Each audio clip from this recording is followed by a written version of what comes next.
shall be a champion of the good, protector of the weak and innocent. You shall become a dragon master. It's like one of my Japanese animes. I can think of nothing better.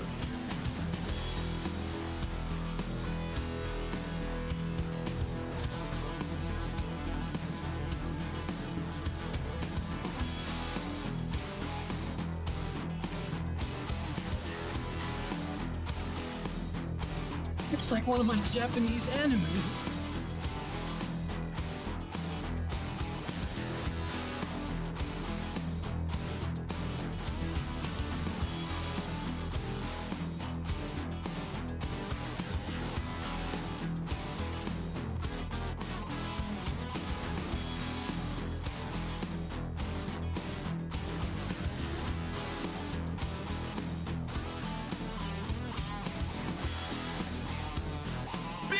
Guys!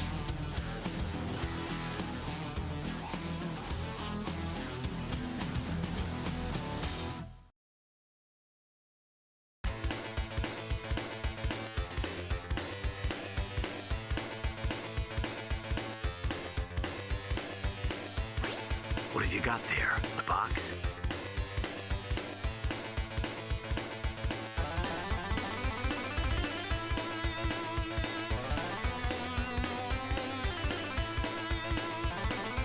Interesting. It's like one of my Japanese animes.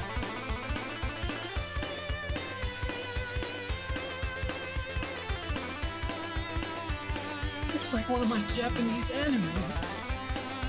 Interesting.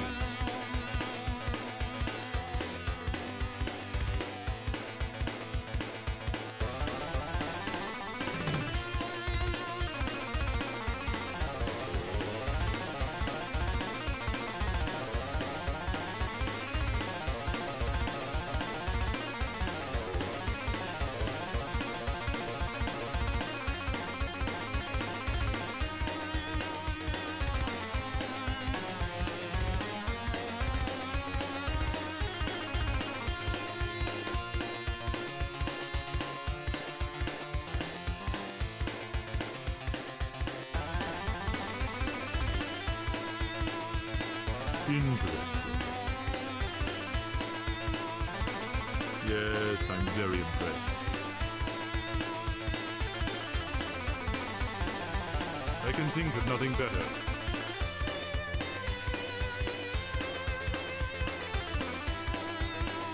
Interesting. Yes, I'm very impressed.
All right, calm down, Noodle. Calm down. I'm here. We're good. Monday. It's time. Finally.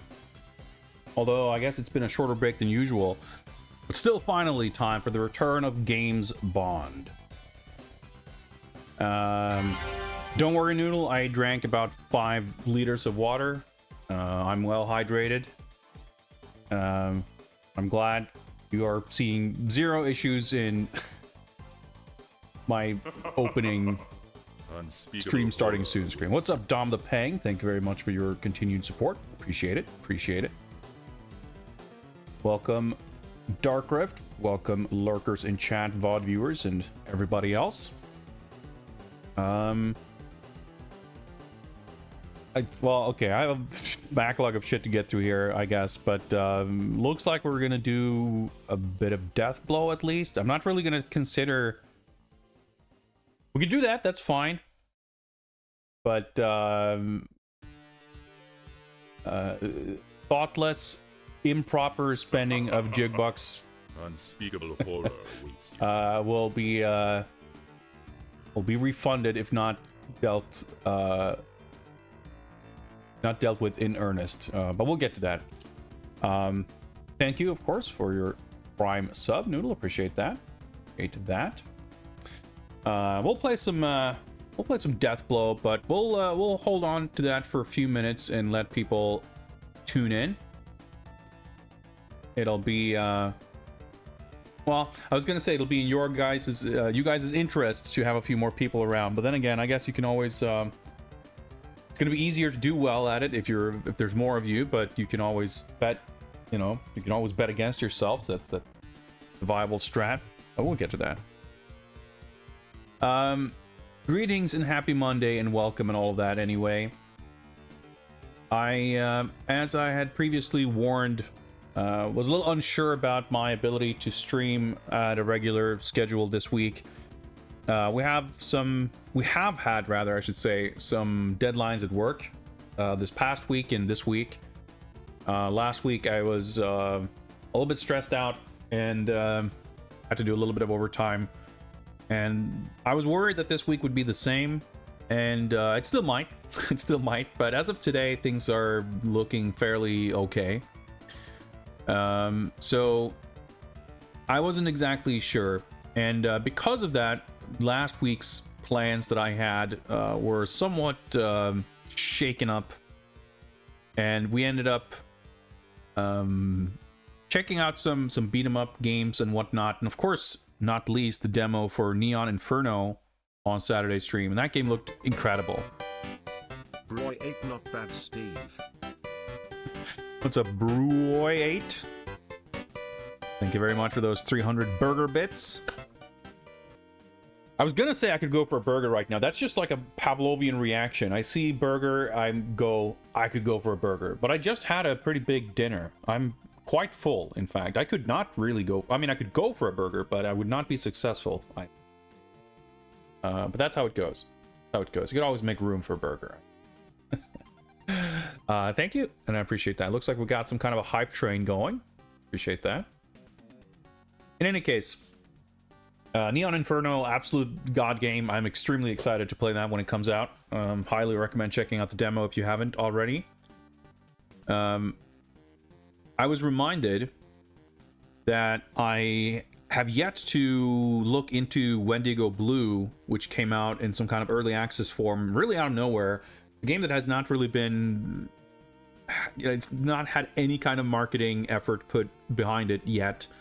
Maybe it will, I don't know. It's not really my kind of game. It's a kind of a stats grindy RPG kind of a thing. But it's got beat 'em up combat mechanics, and it's got pretty elaborate art. And I think it's like €9 or something currently, so it's cheap enough to buy on a whim and just take a look at. So I feel like we're probably going to do that. I don't know that it's time sensitive exactly, but I want to check it out. Want to play Cuphead? Yeah. I do too. A lot of games to play. A lot of games to play. I need to get back to Ninja Gaiden 2 and Ninja Gaiden 2 Black. And all kinds of other stuff. But on the topic of Beat 'em Up Watch, we are now currently about a week away from the launch of the Phantom. It's out on the 25th, which is on Tuesday next week. So I don't know time zones and all of that. It's an Australian game, so I don't know if that means that it's going to launch like midday or afternoon on the 25th Australia time or whatever. But normally games launching on Tuesdays means I'll probably check them out on Wednesday stream, because I think normally if stuff's like coming out on Steam, launch day I think usually ends up being at like 7 p.m. or something here, so it's like a little late to try to do it on launch day. I'm very eager to play Phantom as soon as I get the chance to. There is a non-zero chance that I would want to do some kind of an extra stream, or reschedule my stream to do it on release day. But although non-zero, it's a relatively low chance. I think more likely we're going to be playing that on Wednesday stream a week from now. And this weekend, or rather on Thursday, is the open beta for Fatal Fury City of the Wolves, and I'm very excited to check that out, to the point where I could conceivably do a Friday stream of that, just because I'm not gonna wait till Saturday to play it. But maybe I'd wait till Saturday to stream it, but you know, we'll see. I'm excited for that anyway. So we've got all these other stuff happening that I'm not gonna want to, like, I'll schedule around those things basically, and it made me realize that I should make sure to sneak in at least one more Games Bond stream before all this happens, because if not, that's how we end up with those like impromptu 4-month breaks, because all of a sudden there's so much other stuff going on that I just kind of forget to play the Bond games. So today we're going to be checking out the next of several Java phone games, which is James Bond Trivia. Last time we played not Quantum of Solace, we played Casino Royale, which was an incredibly sick game, but had a sort of anticlimactic, mysterious end, where it seems very unclear if we actually finished the game. And I have not yet been able to set aside the time to do the additional research required to try to figure out if there is some kind of extra hidden final mission or real ending. Basically, the game ends on a weird note, and it doesn't say the end, it says game over, and you don't actually resolve the plot of the film. So there's like a few hints that seem to imply that maybe there is more to the game. But it's a very inconclusive. Maybe they wanted to keep the ending of the movie hidden. It's possible. Like there's several possibilities there. But the awkwardness of the sudden end is not the only reason I am wondering if there's more to it. You wouldn't expect a ton of like secret content in a phone game like that, so I could be overblowing like the likelihood of there being anything to it. But if there is a secret undocumented final mission to the game, I'm definitely going to want to see it, because the game was really sick, and I don't want to like inadvertently skip interesting stuff about it. But I also don't want to commit to just grinding it out, because the best guess I can come up with is maybe if you max level, because you can like grind and replay levels and build up your stats, and like maybe if you max out your stats, then you'll, or you know, some kind of trigger like that, or if you're at a certain level, it'll like the end of that mission might play out differently and you get access to it. Because another, I mean, I know this is very flimsy evidence, but some of the sources I found, whether it's from Moby Games or some other website or whatever, that sort of gave a synopsis or description of the game, described the game as having 15 missions. The weird non-ending ending is at the end of mission 14. So that's another, I mean, I'm sure anyone mentioning 15 missions could very easily have just made a typo or misheard something, or maybe it was some kind of press release or information from the publisher that turned out to be inaccurate, or was at one point in time accurate, and then by the time it came out, it was no longer accurate. It could be any number of things. It's not conclusive or hard evidence in and of itself. But there was also the mysterious aspect of in the game, before certain missions, there's a little title card for like Act 1, Act 2, and they have like this Turtles in Time style silhouetted character sprite that's like animated. And for the first title card like that, it's like a boss character that you see later in the game. And for the second one of those, it had the silhouette of Vesper, who's of course a character in the film and the game. But up until that point, she had only appeared as like a portrait dialogue box. So we see a silhouette of her sprite as like an in-game character, and she never appears. And again, like the plot doesn't resolve. Like it's weird. Like if there is a secret 15th mission where you encounter her and there's some animation or whatever, all the kind of breadcrumb hints are there, I feel like. I know that that's also kind of wishful thinking, or at least, you know, it's at the very least equal parts wanting it to be true and believing it to be true. But in the off chance that it is true, it would have been a shame to have missed out on it. So we'll see. I will return to that game off stream to do a little extra grinding to see if my theory holds any water. Because doing that will be boring for me to stream and boring for you to watch. So we'll just kind of keep that in the back pocket, and most likely there will be nothing and there will be no real reason to return to the game. In the off chance that I do find something, we'll just circle back to it. I don't need to kind of hold up the progression. What have you got there? A box? I don't need to hold up the progression of the project for the sake of grinding a phone game. But we'll see. It's in a kind of a mysterious state of limbo, I guess you could call it. Netscape Navigator wants me to review some box art. We'll get to that shortly. We currently apparently have a slight backlog of things to get to here. But yeah, in any case, last time we had a sick 2D action game. Today we have a menu trivia game. And the last time I figured we'd get through it pretty quickly. Obviously, a trivia type thing is not going to have as many fancy graphics or whatever. Like you can squeeze more game into less amounts of data when you have something that simple. So for all we know, it could be a earthy game experience as well. But I still feel like it's likely that we can get through and explore all that James Bond trivia has to offer over the course of a single stream. What's up, Mudbound Dragon? Greetings. And yeah, like I said, Fatal Fury beta is later this week, and the Phantom, I think, should be available Wednesday. So we'll see. Maybe we'll do one. We could hypothetically possibly sneak in one other James Bond stream somewhere in the middle of all that, because after this current game, there's one more phone game, and then we're off to the wide range of Quantum of Solace games, which does include another phone game, but also the 360 game, the DS game, and the PS2 game.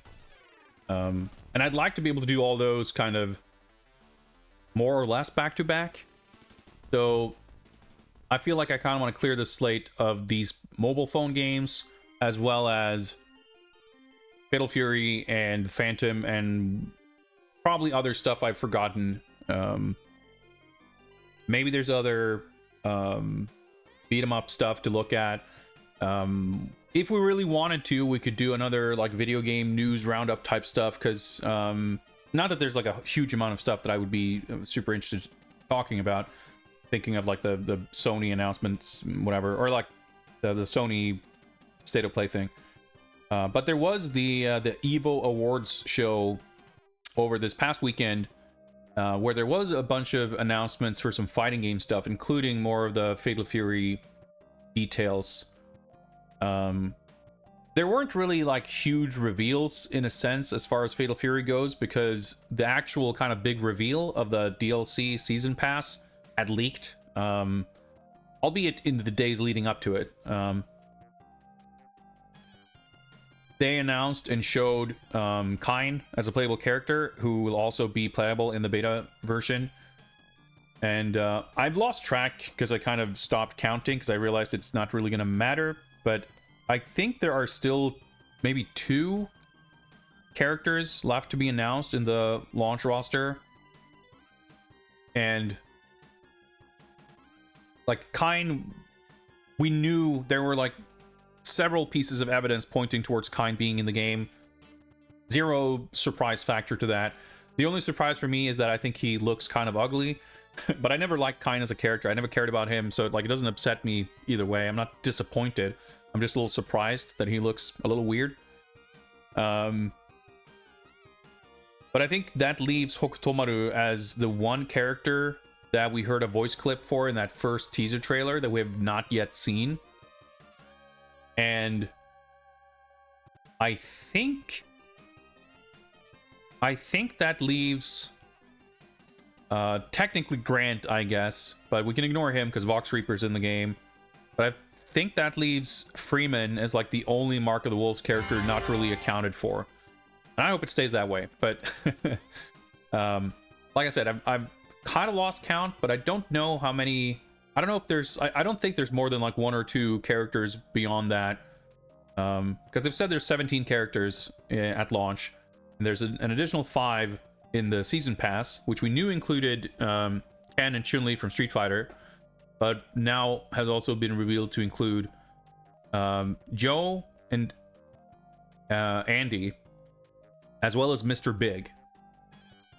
And I think none of those are bad picks, but it's like hard for me to get excited because I'm still waiting for like Fatal Fury characters.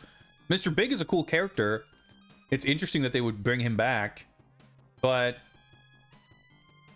like, I'm happy that they would bring him back, but I would have wanted them to bring him back after Duck King, Franco Bash, Honfu, you know, Tsugumi, and in one of these like characters that haven't been around in a long time or isn't like a KOF mainstay. And even in that category, I would have liked to, and perhaps maybe possibly expected to see someone like Blue Mary also kind of make the cut. So I don't know. The roster for me is like the biggest I don't want to say disappointment, but my excitement for that game is held back, I think, significantly by the general direction of the roster. And I thought about it the other day, and I kind of realized that like not only do I like as a principal feel unexcited about the game being such a direct sequel to Mark of the Wolves in so many ways, including the roster, but also that like, yeah, there's a bunch of characters in it that weren't in Mark of the Wolves, but all of those characters are characters who we are very used to seeing in KOF, and I mean currently in like Street Fighter as well. So there aren't really, it doesn't feel like there have been any shocking or surprise picks. And even the new characters, I think Preacha and Vox Reaper are both cool. But they're also not really, I don't want to say that they're not new characters, but like they both have pretty strong connections to existing characters. Preacha doesn't play like Joe, but and she's also, I'm far more excited about her than I am Vox Reaper. But it would have been nice to see more like basically, if I had sort of free reign to decide the general approach to the roster for a Fatal Fury sequel, I would want it to be like bring back characters from Mark of the Wolves, sure. Bring back Fatal Fury mainstays. Bring back Fatal Fury weirdos that we haven't seen in a long time. And new characters. I would happily hunt away at least 5 or 6 of these like Mark of the Wolves characters. I'd be fine with missing Kevin, the Kim twins, Sotaru. Like, we don't need all of them. The only ones I really feel like I would have wanted to be there, and I'm not saying like it's bad that they include more, but the ones I would be excited for, like Terry and Rock should obviously be there. That's like a non-factor. Marco, I think, is sick, and I think they should have a Kyokugen representative, and regardless of the game status as a Mark of the Wolves / Fatal Fury sequel, I think Marco is a character who I'd be excited to see come back because he hasn't been playable since then.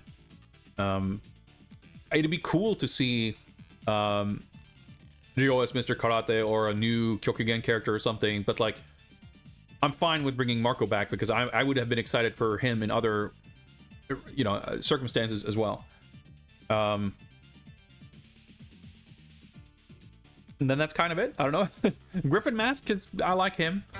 Like Jenny is fine. She's cool. I don't mind Gato. Like, I don't really mind any of them, but it's like Marco is just about the only character who I wouldn't prefer to sort of hold back in favor of old characters. Like, yeah, like I mentioned, Franco Batch, Honfu, Duck King, Sokaku, I don't know, the Jin brothers, like pretty much anyone. And we do get, of course, the old characters like Mai, Billy, but then that's like, yeah, that other category I feel like is missing. Right, and the newcomers as well. There's so many of the Mark of the Wolves characters that all the other categories are either missing or just like little anemic. Andy and Joe are like, the bigger surprise for me is that they're part of the season pass and not actually in the launch roster, because it seemed like they would have been included. And I feel like they should be there, and that's fine. I mean, it ultimately doesn't really matter too much, but yeah, like I found it interesting that even though like from day one, my biggest kind of concern and worry for the game is that it's going to be too much Mark of the Wolves and not enough Real Bout or any other Fatal Fury. But then it dawned on me now that, like, you know, it might not just be a sort of philosophical approach to roster selections, but also, like, who in the game do I actually want to play? And I'm like, man, I mean, Marco. I played Marco in Mark of the Wolves. I might try Griffin Mask, but it's like I didn't have a big chunk of characters who I'm like really excited to try. Terry's all right, but his stage is really fucked up because he's got the train stage and the background on the train moves at like 15 FPS or something, and it's like really nauseating to look at. So it's like, well, if I play Terry, does that mean that I will be likely to have to play on Terry's stage? In which case, I might not be able to do that, like physically. That's a weird concern to have, but hopefully the game does well. Hopefully they'll keep adding more characters. KOF 15 saw a surprising long tail of support, and the positive thing is that, like, because they've got pretty much every Mark of the Wolves character out of the way, they've got pretty much every Fatal Fury, like, KOF mainstay character out of the way, all they're left with are the kind of characters that I would want to have seen from the beginning. So they could kind of only go up from here.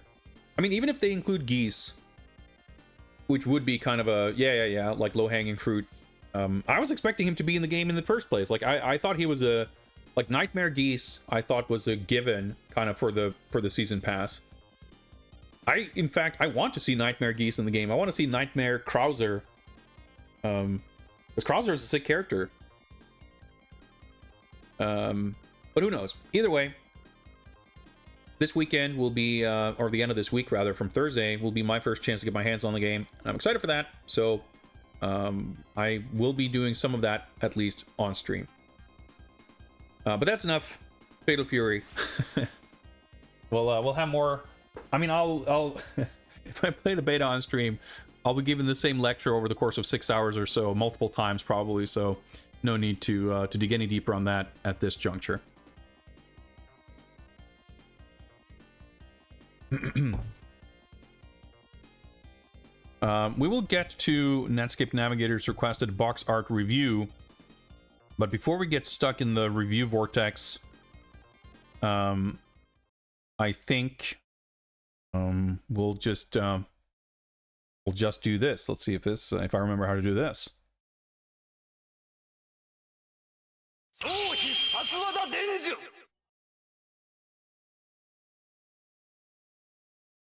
All right.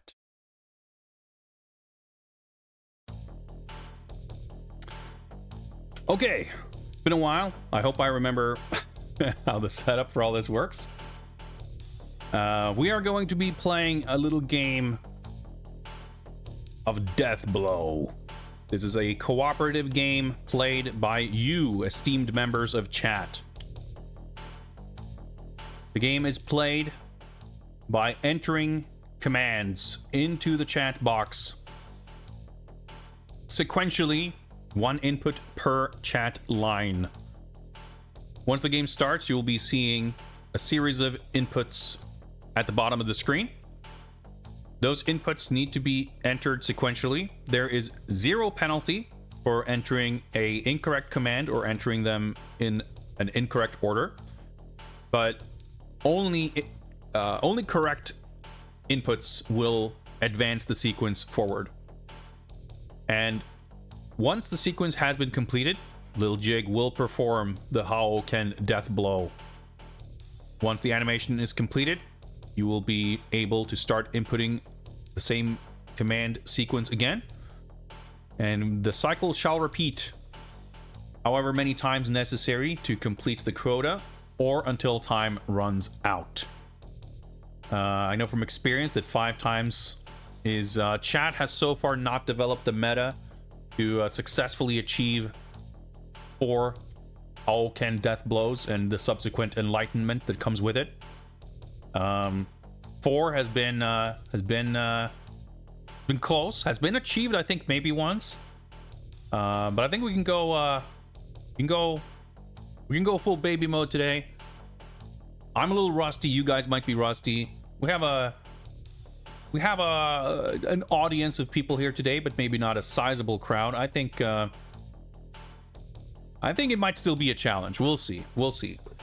But what I believe doesn't really matter, because what you believe is what truly matters. The added dimension to this is, of course, the prediction.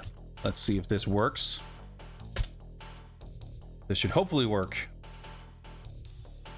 Do you believe that you, and by extension, Lil Jig, will be successful? Predict accordingly. Do you think you guys can do this 3 times in 60 seconds? Or do you think you cannot? Invest your Jig bucks wisely, and you may walk away handsomely rewarded.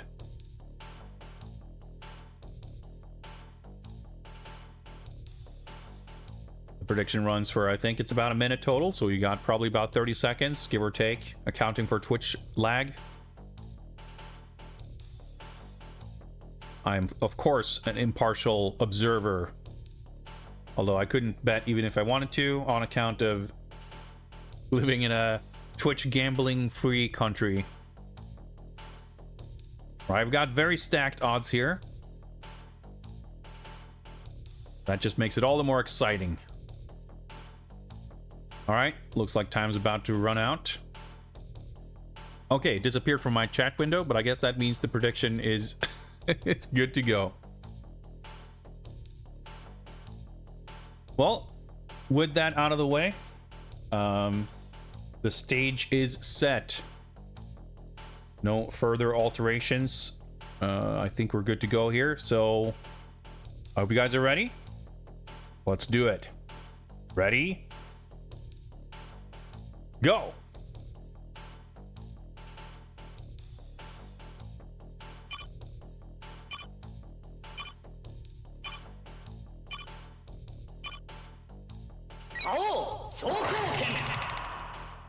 Are we seeing the return of moderator abuse? I'm not exactly sure. We take those. You're still about on par.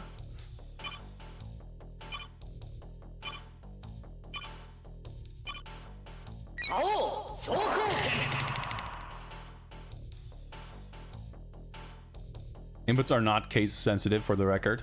They shouldn't be anyway.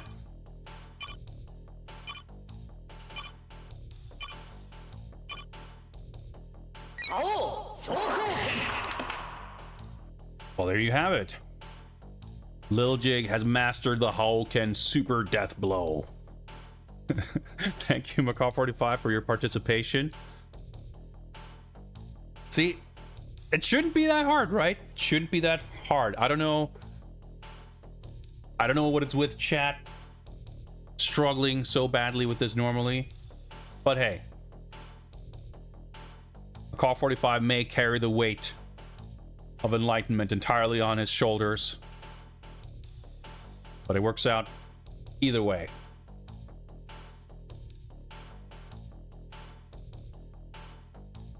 Lil Jeg did indeed receive enlightenment. Congratulations to 3 users sharing 5,438 jigbucks. Hope you enjoyed that. I sure did. At the very least, I enjoyed the fact that everything appeared to have functioned properly, which is about where I set the bar for stuff like this. Especially when we don't run it all that often. Seems to have worked fine. Wonderful. And with that, thank you for playing. See if I remember what button to press here. I think we go there, and yeah, I think we're done with that. Let's get some other music going, shall we?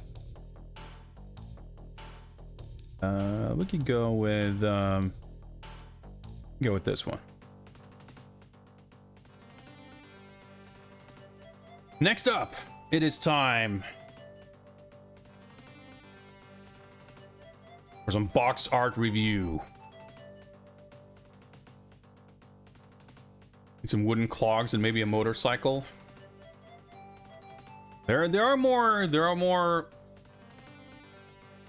details, scenes, features, outfits, content in the works for World of Jiggy. It's a little bit on the back burner for now because I am quite busy with some other, as of yet undisclosed, creative projects that I will be talking about in the not too distant future. But I'm excited to go back to adding more stuff to that pretty soon. Now, let me see if I can figure out if I can get the appropriate image for the requested box art review. Like we have it here.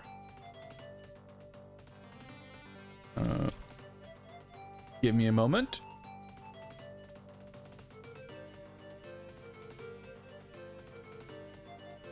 We are going to be reviewing the box for Mo Gundam versus Gundam. Got some nicely stacked logos there. For Mobile Suit Gundam, Gundam versus Gundam. I feel like that's an appropriate title for this game. There's just a big pile of Gundam. There's Gundam, and there's Gundam, and there's a Mobile Suit Gundam in between Gundam and Gundam. And that is, in spirit, I think, a nice summation of the artwork for this game.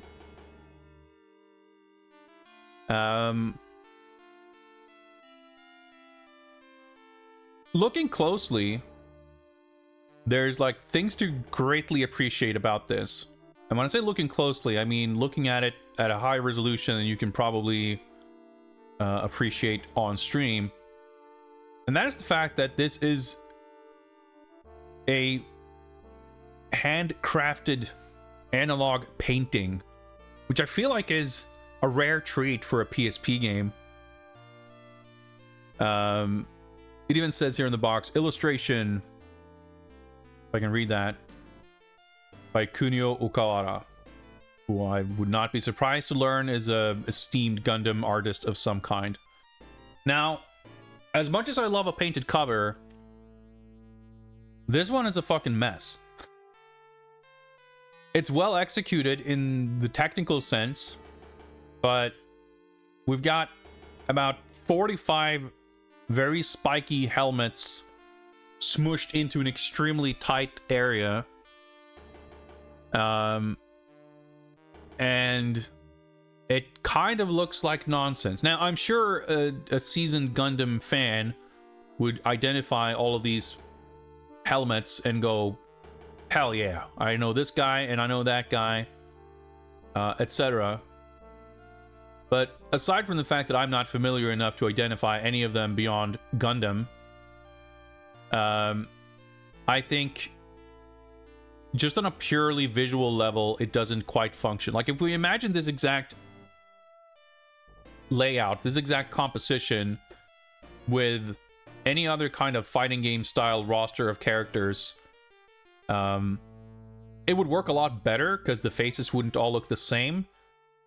But it would still be kind of awkward because it's literally just a bunch of heads one chest and some barely visible shoulders in the back. I feel like you could have removed about 8 of these Gundams, and maybe the ones left would have room to actually be seen. I was gonna say they would have had room to be seen doing something, but no, I think we can just end it there. They would have room to be seen, period, which they kind of don't now. All these like yellow spikes just overlapping and obscuring everyone and everything. Yeah, I don't know. I'm not really into it. Like I said, the painting style and execution is wonderful. I love it, but it is, I don't know, the Gundam in front is like prominent enough that that looks cool. The ominous Dark Lord Gundam in the back is sick. So like it's got merit, but it's not a great cover because it's just too much of a mess. So for me, I think we end up at 3 stars. It's like, it is a mess, but it's got enough stuff in it that's cool that I wouldn't in good conscience say that it's really bad, but it's definitely not, it's good at best. There you have it. There's my review. What have you got there? A box? Nico Jazz, I can't even speak. Nico Jazz wants to join in the fun with Quest for Glory box. I think the composition is going to work better if they were facing inwards. I mean, the top row are, and I don't feel like that's any better. I see what you're saying, and I don't disagree, but I think it would have made a very marginal difference at best. It would certainly not have saved the cover. I don't think I would have elevated it to 4 stars. Like, if we left it at the top row of dudes who are actually kind of facing inwards and we just removed all of them in the middle, then we might be onto something. But I don't know. I'm not too concerned about what ifs. I am concerned, however, with Quest for Glory.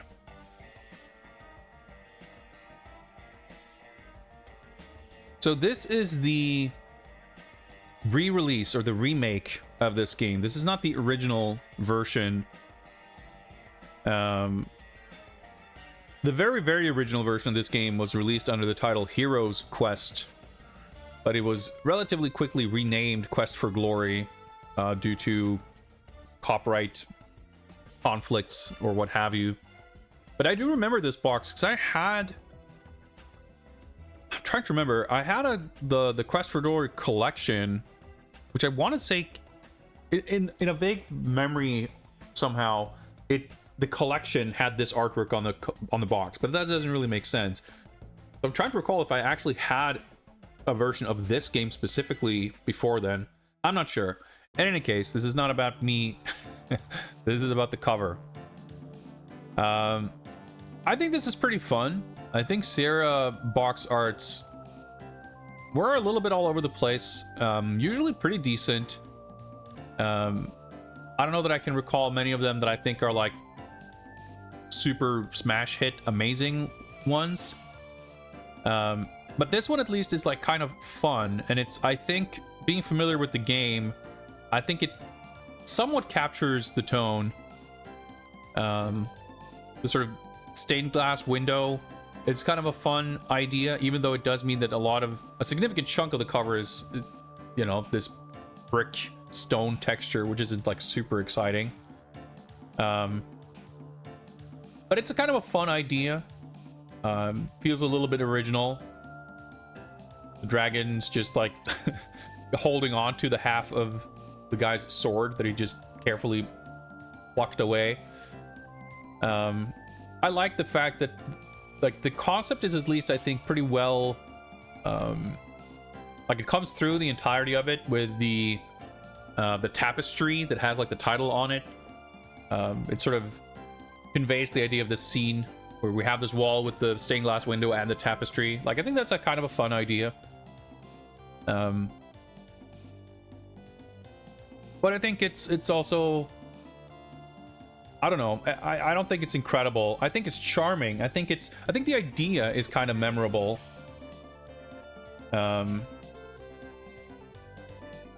More so than it being a really striking, like when you look at it, I feel like the concept of it is more striking than the actual aesthetic or the execution of it.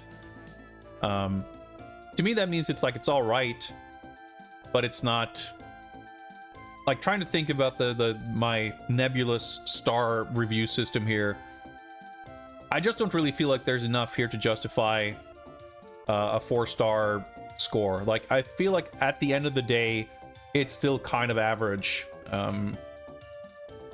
It's carried quite well by the novelty of its concept, but I don't think it's like the concept and novelty isn't strong enough to elevate it too far above the quality that it reaches just on account of the execution of the art. So yeah, I think this is ultimately another 3-star box. Not bad, not bad. It's charming. It's kind of novel. It's memorable, but not like super great. Yeah, this doesn't happen in the game, but that doesn't bother me because I feel like it captures the spirit of the game well enough to where like that is not a concern. And it's also like a game that has a lot of sort of, or at least compared to other Sierra adventures, a sort of open-ended kind of structure to it with some alternate sort of bonus optional stuff where there are scenes in the game that you might not see, and you could easily imagine this being something that could have happened even though it doesn't and actually can't. Oh yeah, Noodle, let me just do this. If you want to, where's my page here? I'm going to mark Deathblow as complete, and I'm gonna reject your nonsense request. So you got your points back at least. Yeah, sorry, I just refunded Noodle, so I'm afraid that request is illicit, Dark Rift, but Noodle should be getting their points back, so if you want to make the request, that's all right. There? A box? Or if you want to pay for it, that's fine. That works. But I'm not running a charity here, all right? Let me just click a few buttons here.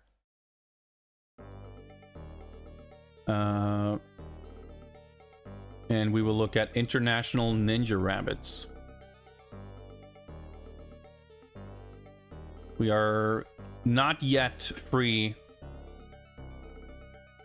from the reign of British computer ninjas, although this one's a little unusual, a little different. Let's take a look at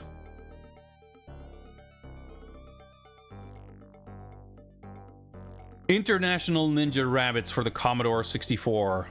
I'm just assuming British. This does feature ninja combat. I mean, I think this is pretty good, all things considered. Yes, I'm very impressed. I mean, yeah, so am I, because it's actually well drawn. And even though we have an expected level of confusion as to what a ninja is, we at least see this rabbit donning what I feel is reasonably correctly depicted martial arts attire.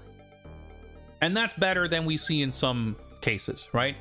Clearly not wearing, you know, pajamas. So that's pretty good.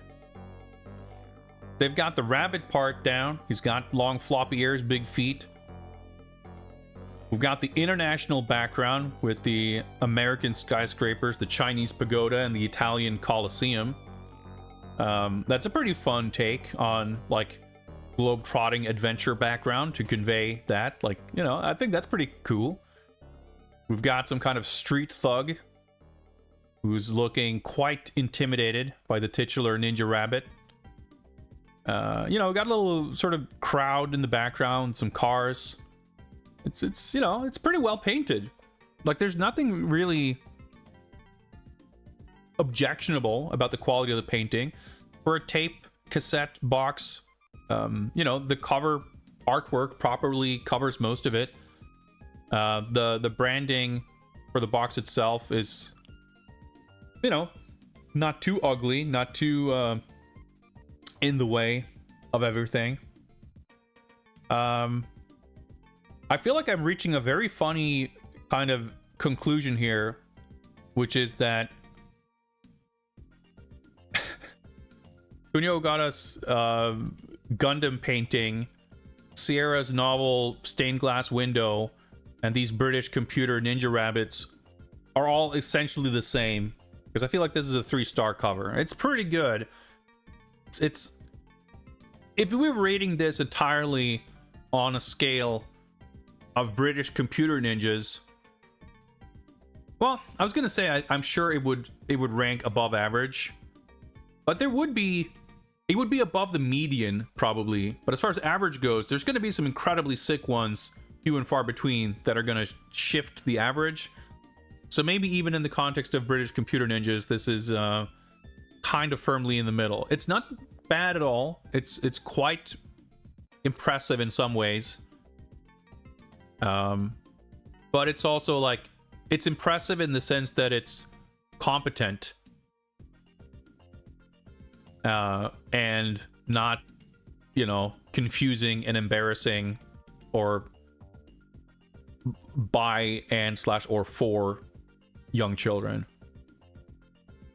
Yeah, he's gonna be happy to be ranked alongside the cover art of International Ninja Rabbits. I mean, as well he should, right? I mean, I'm sure he's capable of more. Whoever painted this, this might be their limit, but if that's the case, you know, not bad. I've seen a lot worse. So there you have it. That's my review. Those are my thoughts on Commodore 64/128 Commodore International Ninja Rabbits Ninja Combat Micro Value. All right.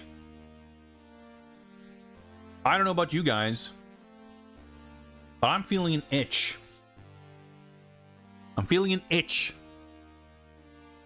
To answer some James Bond trivia. So let's do it.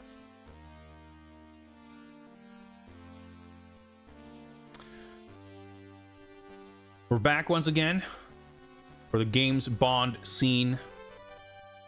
We will, as usual, prep with a tiny little bit of lore, although there isn't that much to talk about with these phone games. But we can try to get some kind of background information. Oh yeah, let me do this. Give me a second here. This over here. And do this. James Bond Trivia. Java phone game from 2006. Published by Sony Pictures Digital. Developed by 8-Bit Games. James Bond Trivia is the second Bond game this year from Sony Pictures and takes a more cerebral approach to the brand. That's a fine way of phrasing that. There's 100 questions to answer, testing your knowledge of the Bond canon. Split into rounds of 5 questions. You earn a bullet for every one you get right, which can then be used to earn bonus points at a shooting range in between rounds. It sounds pretty sick. Pretty sick. Yeah, so this is the segment where we would normally look at manuals or advertisements or, you know, media. But there's not really going to be much of that for this kind of game. So we are about to jump into it, I think. Before we do, however, I'd be remiss not to mention our status here. We are, in fact, tremendously close to reaching our 10th and final daily objective to fund the unlocking of the next secret mission, which will be for me to figure out how the heck to stream. Do I have a button for this? Seen It, the DVD game 007 edition, which is a board game / card game / DVD game, and we'll figure something out. I have ordered a copy of this game. It is currently on the way. I should likely have it sometime this week. And who knows? Maybe this is something that we'll have to squeeze in in the next week or two. But that all depends on you. All contributions to the channel in the form of subs, cheers, donations, and merch sales will add to the daily Q Branch research funding objective at a rate of circa 1 Q credit per bit. So if we, over the course of today's stream, achieve an additional 200 bits or 1 sub or something roughly equivalent, we will have reached the 10th and final daily objective, and I will commit to pencil in a 007 edition CNET stream of some kind. Maybe it'll even be a multiple streams. Who knows how we're going to achieve how we're going to do that. But that's on me to figure out, and I'm excited to do so. That is our current status. Now, today we will focus on James Bond trivia, and I reckon we will kind of get through this. Whether we will beat the game or whether we just do it a few rounds to see what questions come up or however that works, we'll figure out. I do have the game ready, and as far as I'm aware, it should work. Actually, I want to try to do this. Given that this is a J2ME game, we're not going to have a lot of audio. And for some games, as you may have experienced, we may have occasional background music. From my very brief testing of this game, I did not hear any music, but there was like a sound effect when you answer a question, basically. So it's like pretty quiet.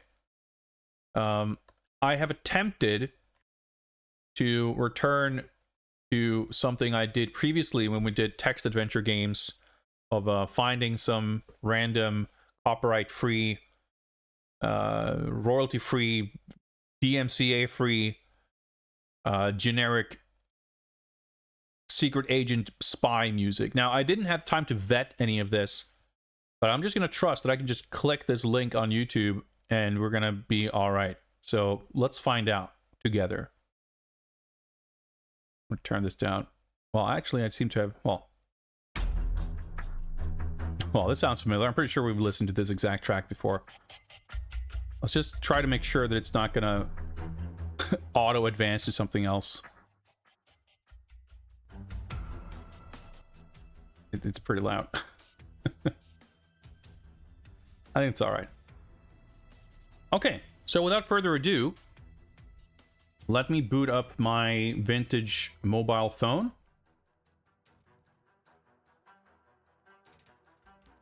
And James Bond trivia.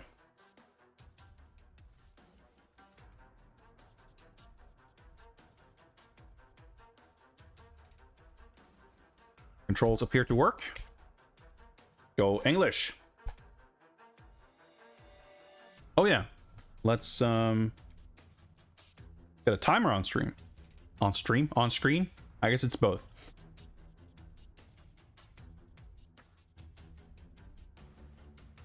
Sound on.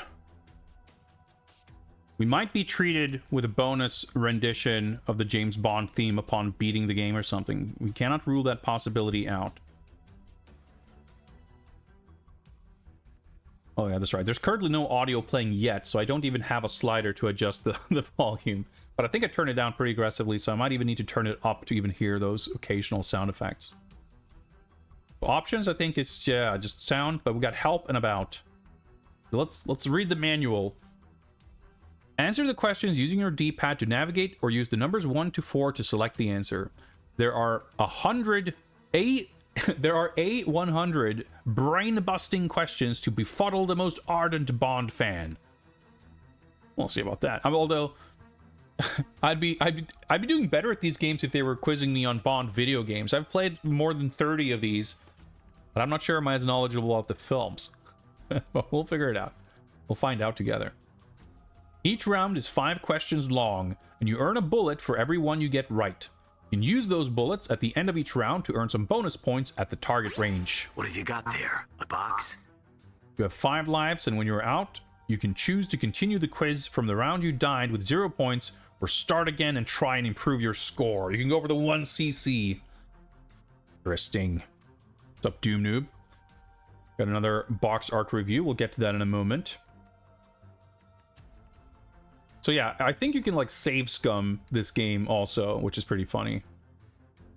So it doesn't say... Okay, we have 5 lives. So I'm guessing we lose a life if we answer wrong. But we get a bullet if we answer correctly.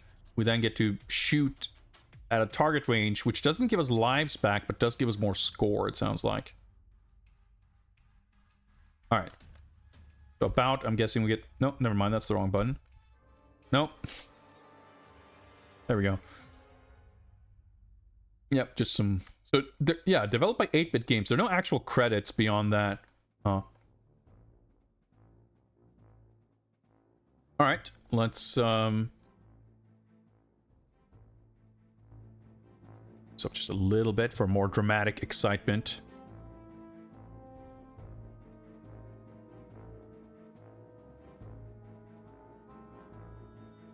And let's take a look at this.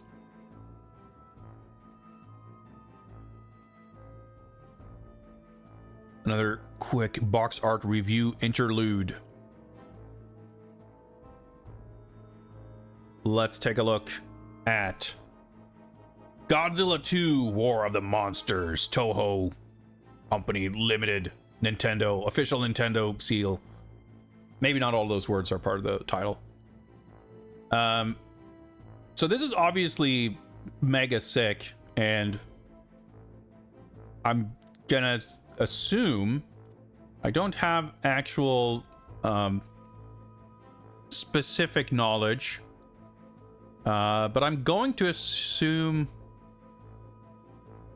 Well, I was gonna say I'm going to assume that this is a Noriyoshi Orai painting, because it certainly is his style, and he has had paintings used for covers. I'm just like looking at it, it's like, you know, if it is him, it's not one of his best, but it is obviously not bad. Quite far from it. Noriyoshi Orai is one of my absolute favorite painters, and even though the Godzilla posters are not my favorite of his work, mostly on account of the subject matter, I don't mind Godzilla shit, that's really cool, but it's not my favorite of his stuff because he's done a lot of different stuff that's kind of more evocative. But I love his style, I love his use of colors, I love how bold and everything. Like his work is so striking. Yeah, I would not have ever expected that this would be an original painting for this game. It makes perfect sense that it would be a repurposed movie poster. But it's I still think that it's not his greatest work. I also think it's obviously not quite like the logo and the text. This could be an issue with the scan if it's some kind of gold print or something, but the text blends in kind of in an awkward way. But I mean, imagine how bad this could have been. Imagine your average American NES box art. Imagine you know, your average Japanese game that needs to be cleansed of its Japanese-ness. Like, Godzilla is like the one thing I reckon that could be safe from that sort of treatment, simply on account of when Americans heard the word Japan in like the 80s and early 90s, it's like sushi, ninja, sumo, Godzilla. You know, they're eating up our economy, whatever. Like, it's on that short list of things that people already associate with Japan, or it's like almost the opposite. Like, you say Japan and Godzilla is like the first thing to come to mind. But even then, the fact that it would be actually treated seriously and they would actually use this artwork, like, it's I feel like that's absolutely not a guarantee. Um, so like, I think there are on many levels something, like, or not even something, many things to appreciate here beyond the scope of just the gorgeousness of the art itself.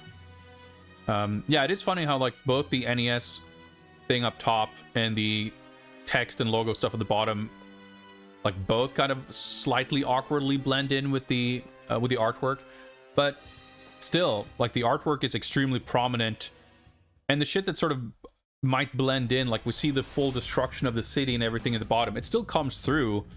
But even if it didn't, Godzilla, you know, himself is obviously the main focus of the poster and the cover. I think this is really, really good, but I think it's held back a little bit by the stylization of the logo, the like some of those other elements that are kind of like held back, like it's a little bit funky. But obviously, it's not holding it back all that far. To me, this isn't quite an ultimate God box, but it's an easy 5 stars. The art is awesome. Like, the fact that this is not, I think, Noriyoshi Orai at his strongest is not in any way a detriment to this artwork. It's just, the bar for quality of his work is so insanely high that, like, I feel like I don't know that I've ever seen him produce anything that would be less than 5 stars, but half of his things could have been 6 stars, or I might even have to invent 7 stars. Like, that's just how crazy he goes.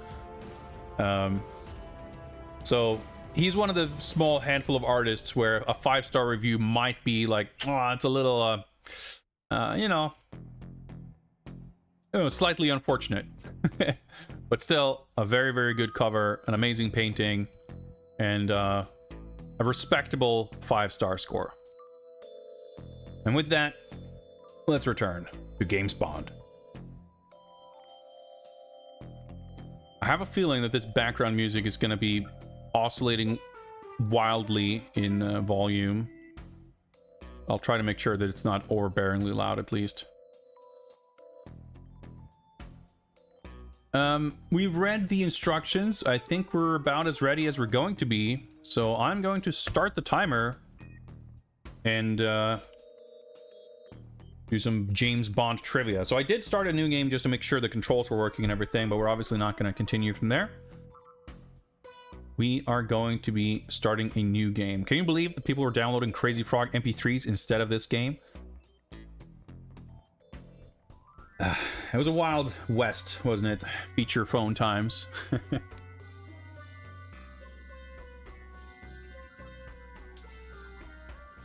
It's going to be very interesting to compare all the different Bond phone games, because I feel like they will really run the gamut of excitement levels. I think there's a ceiling to how high this can reach, just on account of the style of game it is. Having said that, I think it would work quite well. Like, it's like well suited for the platform, right? Just some, you know, time wasting nonsense, and it's not going to be really held back by the technical, you know, performance limitations of the device. It's pretty good in that sense, but maybe not the most exciting thing to come back to in 2025. Anyway, let's start a new game. Saved data will be lost. Yes, it will. Well, are you sure, I guess is the question. Yeah. Like, saved data will be lost. No, it won't. Yes, it will, because I am sure. Status, health, 5 hearts, rank cadet.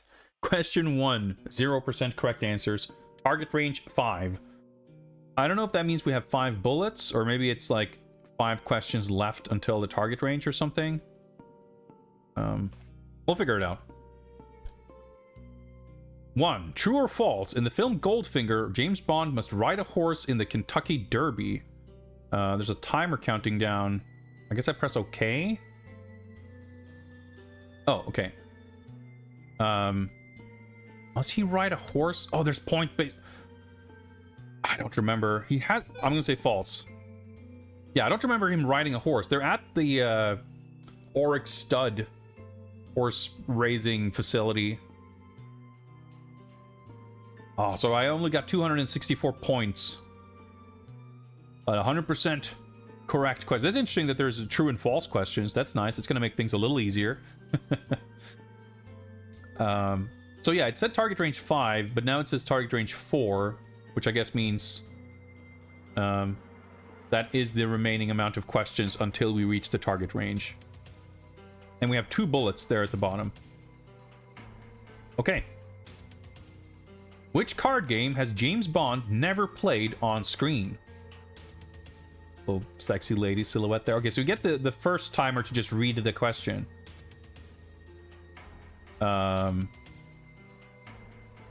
Spades? Obviously he's played Baccarat. I don't know what half of these are. I'm gonna go spades. Correct. Spades just sounds like Go Fish or something. It doesn't sound like... I mean, I might have guessed J2ME, but that's at least a card game. Alright. 100% success rate so far.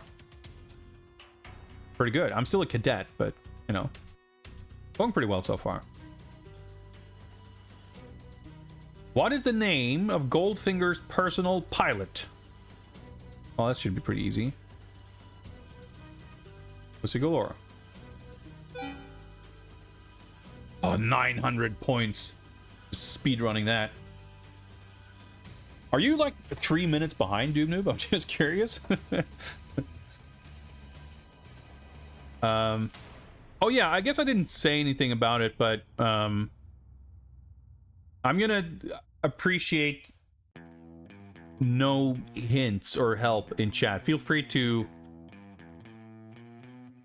Well, I was gonna say feel free to answer after I've answered, which I guess there won't be too much point to it. Although, yeah, I guess if I... So far, I've managed to get 100% success rate.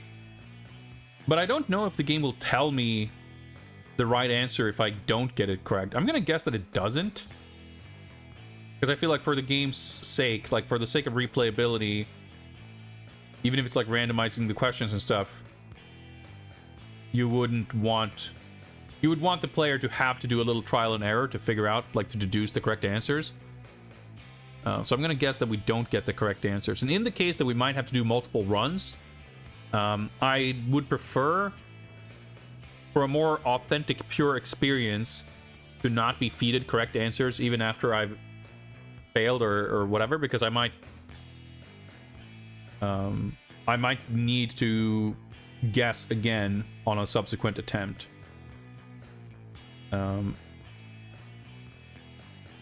But we'll see how it goes. 100% so far. Bond villain Francisco Scaramanga uses a custom-made pen, cufflinks, a lighter, and a cigarette case to create what weapon? Could it possibly be a golden gun? Is golden gun a particularly nasty atomic device, the Solix agitator, a flying AMC Matador? Yeah, I'm guessing we're in the easy mode questions here. That would make sense. Although, I mean, I feel like this one was a lot easier than the card game one. Which of these James Bond title songs did Shirley Bassey not sing? So she sang Goldfinger and The Man with the Golden Gun, right? And probably Diamonds Are Forever. Well, so I'm gonna guess it's this one. Hey, there we go. We haven't seen it actually, so I don't even know what the theme song is, but I'm just imagining. It's easier to imagine a Shirley Bassey theme song for Moonraker than for On Her Majesty's Silver Surfer. On Her Majesty's Secret Service. Even though I don't know what the theme songs sound like for either of them. Lord Aswell, greetings. I do not yet have any additional information on the mysterious ending of Casino Royale. I've not had the time to put any research into it. I intend to do so, but I didn't want to... I didn't want to halt progress while I was doing that. So we'll come back to that at some point. I'll do the research, or at least I'll do a little bit of grinding and see if I can get... if I can max the stats out or do something. And if that doesn't work, then I'm essentially giving up, but I at least will want to explore that avenue. And if I do find something, well, I'll show it off and we'll talk about it. We'll check it out on stream. But I'm not sure. Hopefully I will remember to do it before too long, but I don't have an ETA on that. All right, so question 6, target range 0. I don't know if that means that we are now going to question 6 or if we're going to the target range or how this is going to work, but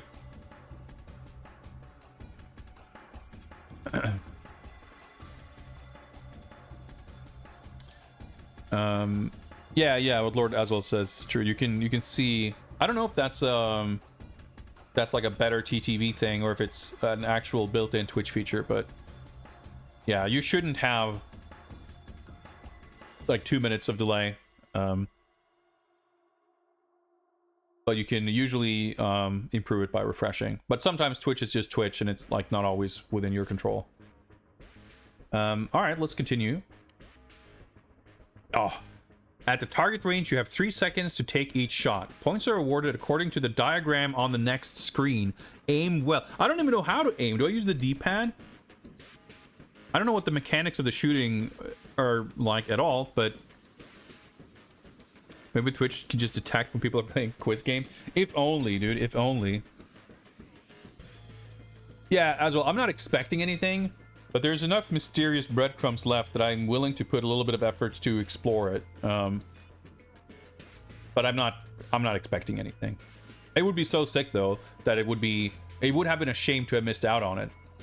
That's what motivates me to make that effort, at least on paper. I haven't actually made the effort yet, but I want to. Okay, let's okay, so this is just the bonus round diagram. I'm not aiming or shooting yet,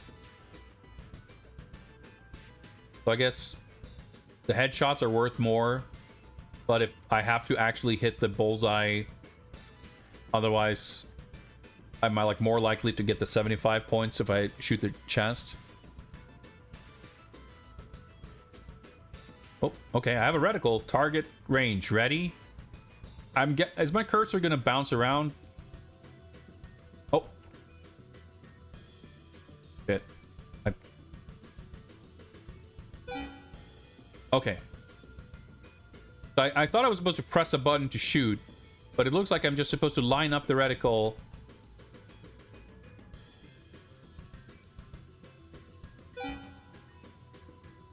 Or when the time runs out. Okay.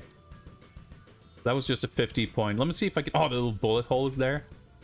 See if we can get the 200. Oh, there we go. Great shot. The wonderful gunshot sound effect, by the way.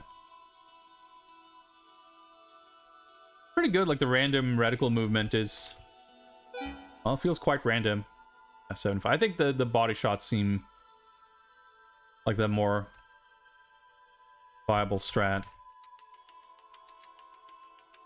Like sometimes it drifts, sometimes it doesn't. Oh, well, it's just random. Pretty good. Ready? Yeah. Okay, so this is my last bullet, I guess.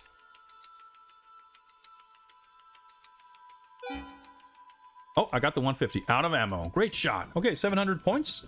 Not bad. When I answered a question, like almost immediately, I got 900 something. So I think the timer for the regular question starts at 1,000. But because I'm not really racing either, I'm like reading it out on stream and like everything. I'm averaging maybe more closer to 300 or something for a question. So even then, like 700, it's not a huge bonus, but it's not bad. I think I had 2,000 something going into the bonus round, so I guess it's fairly sizable. All right, bonus. Okay, so did I have 2956 before the bonus or after the bonus? I think it was at 22 something. So I guess, yeah, I think the score there is including the bonus. Okay, so we're still a cadet. We haven't like elevated to a higher rank or anything yet. We're still at full health though. What James Bond title song was parodied in television ads for Butterfinger candy bars? Well, it might be the one that has the word finger in it. Early 70s mean that not a lot of Bond films were out yet. Yeah, that seemed like the obvious choice. Although I think every option there was... I think Live and Let Die was the latest movie there, and that was from 73. So at least the timeline lined up for all of them. Still at 100%. When 007 asks, do you expect me to talk? What Bond villain replies, no, Mr. Bond, I expect you to die. That's, of course, Auric Goldfinger. Correct. I feel like a lot of people might suspect that it's like Blofeld or something, though. Not a bad question. It's like I feel like the line is more famous, or the exchange is more famous than necessarily who says it. It's also funny that it's like such a dramatic line, but his delivery of it is very like jovial, which isn't like how I think most people think of the line. Or maybe it's just me projecting. I don't know. Okay. In Ian Fleming's novels, what make of car does Bond choose for his personal vehicle? I'm gonna guess that it's not an Aston Martin. Know your double. I just realized that we got some kind of level name here. Studebaker, Jaguar, Bentley. I was wrong. Incorrect. So we didn't get the correct answer. Okay, so we have 4 lives left. 87% correct. We did not get another target range bullet. A lot of Goldfinger learning. Yeah, I feel like Goldfinger is just such a like popular and well-known film that it's likely to be overrepresented in stuff like this. What happens to Jill Masterson in Goldfinger? So she's also... Is she the... I think she's painted gold. Yeah. Because isn't it like... Is Jill the girl in the beginning and that's her sister then who's like looking for her? Or is Jill the sister? I forget. But I think they both end up covered in gold. Because we see that in like early in the film, and then the other character end up sharing the same fate, I think. It's been a while since I saw it, but the other options didn't seem very likely either. So we're up to 88%. Fill in the blank. In The Man with the Golden Gun, the villain possesses a key solar power energy converter called... Okay, let's see if any of these words sound familiar. Well, the Solix agitator came up in a previous question. So that was... It seemed like they would use that if it was from the film. And I was correct. My secret agent, spy, detective thought skills served me well.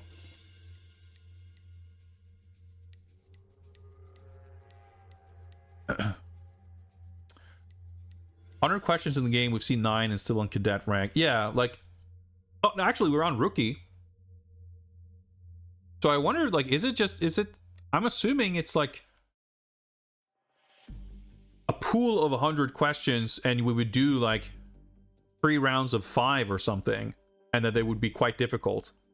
But we're kind of going through, like... I don't know, we're still at a low rank. Or is it just, like, it's a set... series of 100 questions and there's no randomizing? I mean, we'll find out. I didn't, like, when I tried it, I didn't really look at the questions. I just mashed buttons to see if it functioned, so I don't know if these are the same questions or not, but we'll see. Oh, we're at the target range. Okay, well, we know how this works.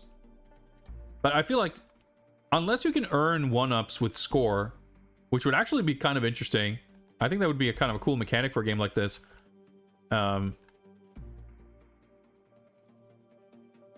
Lives would be a lot more valuable than score.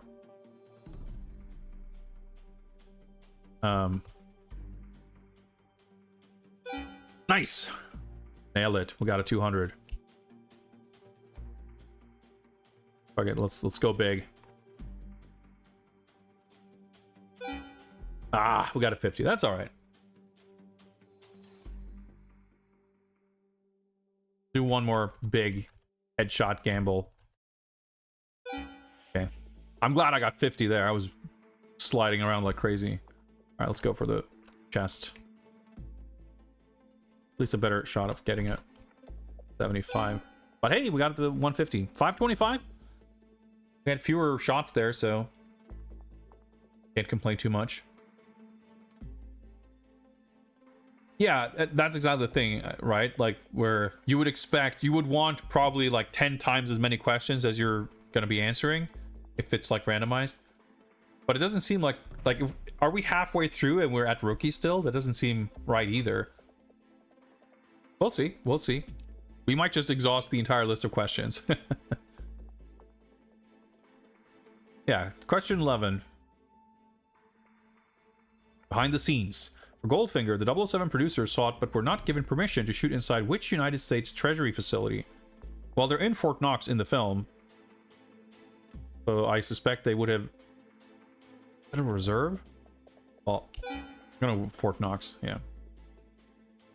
So yeah, they're in Fort Knox in the film, so it makes sense that they would have asked to film there.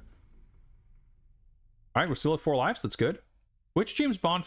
Spy... Okay, so we're at different genres here. Which James Bond film was advertised with the line, "Everything he touches turns to excitement"?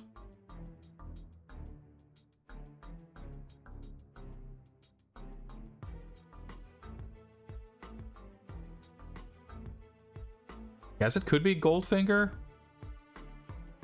Yep. I remember having seen the phrase. Because it's like, yeah, you know, got the Midas touch, but it doesn't turn things into gold. Turns them into excitement or whatever. Or I guess Goldfinger turns them into gold, but James Bond... I don't know. I don't fucking know. Whatever. We got it correct, though.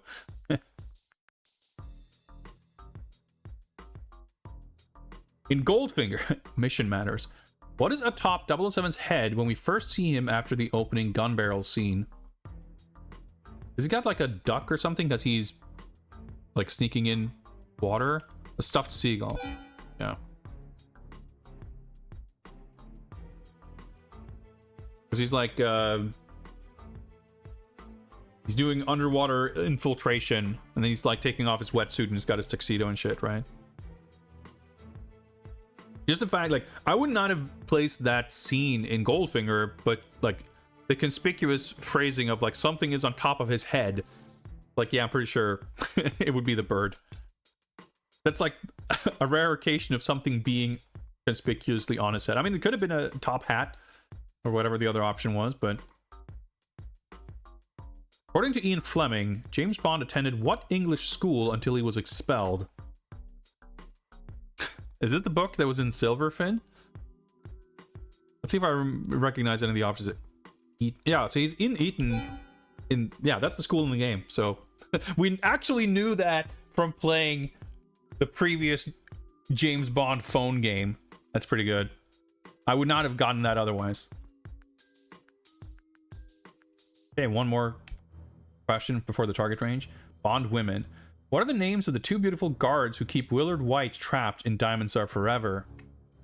Ooh, I kind of remember this. This was definitely paraphrased in Cobra. Bambi and Thumper. Yeah. It's one of those things where if I see the alternatives, I know I'll know it. All right, we got 6 bullets for the target range. That was pretty good. Did I get all 5? I think I might have gotten all... Yeah, I guess I did, because I have 6 bullets. We're actually doing much better than I was expecting. I mean, I don't think the questions have been... Nice. All that difficult. But not all of them have been super easy. Like the Eton school thing. Like, that's not something that you would know if, you know, from having watched 3 of the most famous Bond films. I mean, frankly, if you've only watched Goldfinger, you'd have a good shot at answering about 75% of these. In fact, just from cultural osmosis, I think you'd have a decent chance. Like, the question of what Scaramanga assembles is like, okay, you might not know that Scaramanga is the villain in The Man with the Golden Gun. But you might know that in The Man with the Golden Gun, the titular golden gun is assembled from a bunch of parts. So, like, I feel like that's enough of a clue to at least have a shot at guessing the answer. So the difficulty level is a little inconsistent. All right, so 15, we probably didn't rank up yet. We're still a rookie. No, now we're agent. Okay. Okay. Took 10 questions to go from cadet to rookie, but now we're an agent. 93% correct still. Doing better than I expected, frankly. Q branch. In The Man with the Golden Gun, Q gives Bond a stick-on superfluous... What? What is a superfluous papier? Whatever. I can't read it, so... Ah, that's an extra nipple. Because he is supposed to... Scaramanga is supposed to have a third nipple, right? So he's like pretending to be Scaramanga. We didn't even watch the movie for this project, I don't think. But I vaguely recall that element. I feel like we've watched it, but I don't think we actually did. I just have... That's like literally... The two things I remember from that film is the third nipple and Christopher Lee assembling a golden gun. And I'm still doing okay on these questions. Alright, moving on. Harold Sakata, an American silver medalist in weightlifting, odd job, whatever. Yeah, he plays odd job. They didn't even ask the character, it's just, okay, he's in Goldfinger.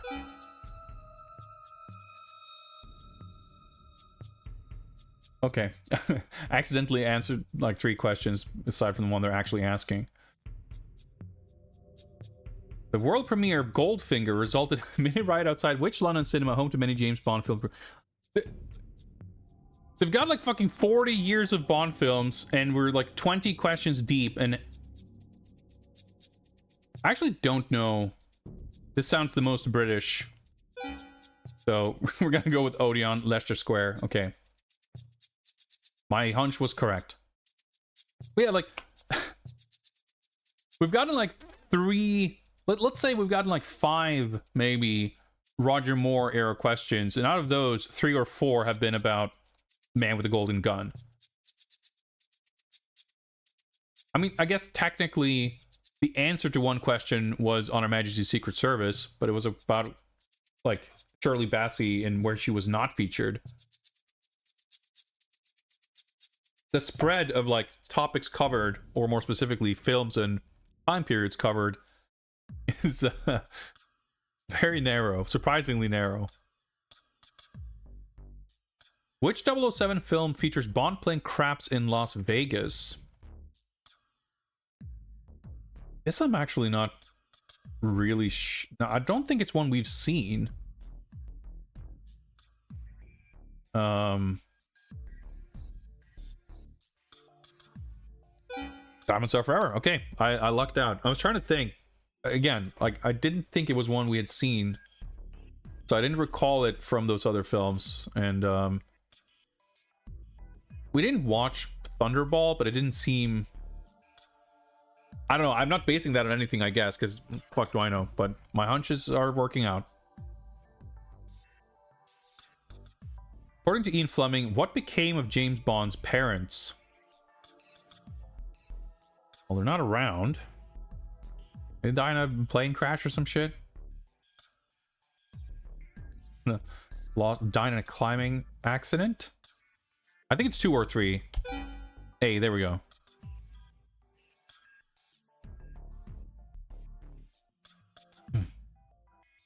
Know that from GoldenEye. Well, maybe you know that. I didn't. But also, it wouldn't, like...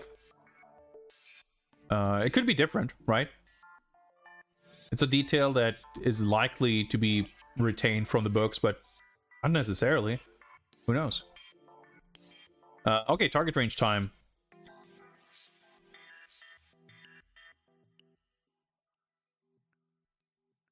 Ah, can we make it up there? Oh, ah, that was close. Well, nice shot. We got 50 points.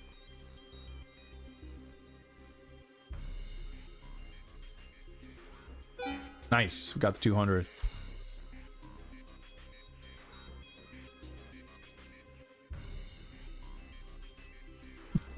Ah, 50. Yeah, figured.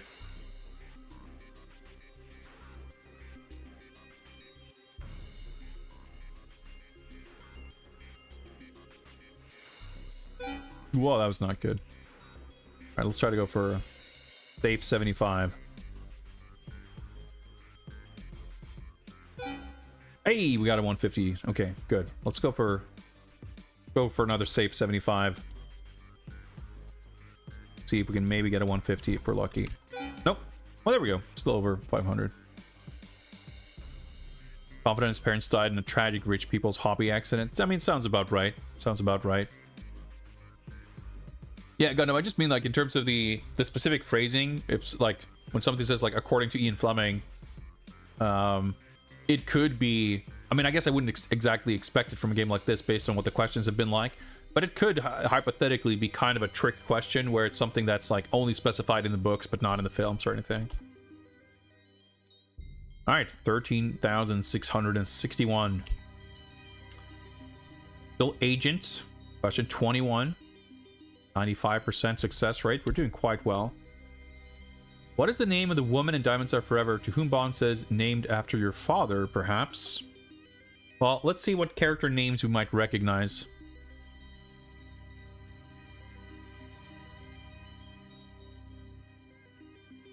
Plenty O'Toole. Okay. I mean, it's like... sounds like a parody joke Bond character name, and I'm not sure about some of the others, but... yeah, my guess is... alright so far. Q Branch. In The Man with the Golden Gun, Scaramanga's AMC Matador has been modified to transform into what? An airplane? Yeah. I vaguely recall, like, it wouldn't have been a submarine, I feel like, because that's like the you know, Bond's Lotus Esprit or whatever in Spy Who Loved Me, I think, right? And I vaguely recalled something about his like tropical island airplane something, so luckily a lot of the questions are like that. They're not really testing your detailed, sharp knowledge. They're testing your vague general awareness of 5 of the most, I mean, I'm being generous, more like 2 or 3 of the most famous Bond films. There's not even a bunch of like Dr. No questions for the first film or whatever. There's nothing about like Pierce Brosnan or even, I mean, this came out in 06, so I don't know if Casino Royale was sort of out yet at the time, but they're not really going for anything current, which is maybe for the better. Actor Charles Gray, Shane Rimmer, and Ed Bishop all appear in You Only Live Twice. In what other Bond film do they appear in different roles? Oh. So You Only Live Twice. Well, it's not Die Another Day. I'm gonna guess... no, Doctor. It would have to be somewhere around similar-ish time frames. Because there's certainly been plenty of actors who have returned in different roles. But I wasn't sure... I don't know super clearly the timeline and order of all the Connery films.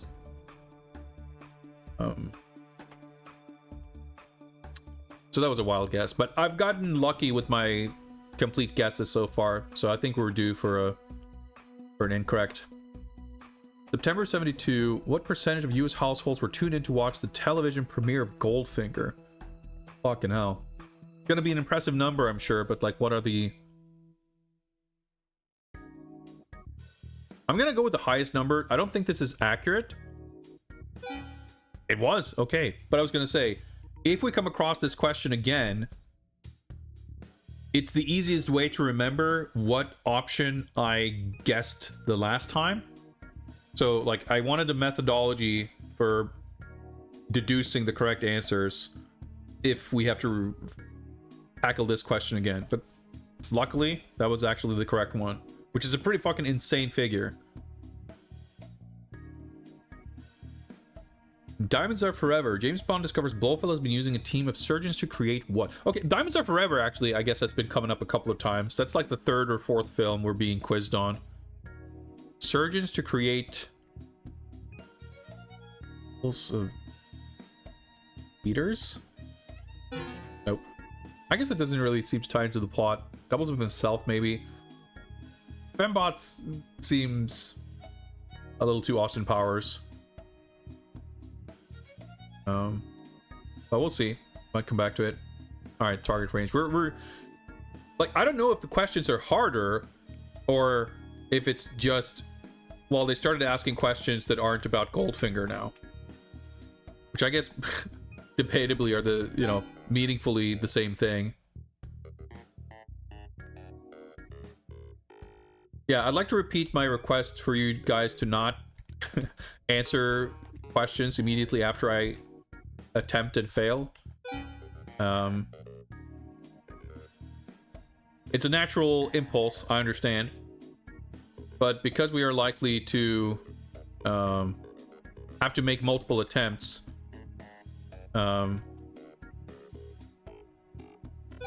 shoot. I'd like to have to put forth some kind of effort to figure it out, or I mean, I guess it's guessing. It's not really figuring it out, but I guess in this case that would probably have been my that would have been my other guess. It's no big deal. Just that if we'll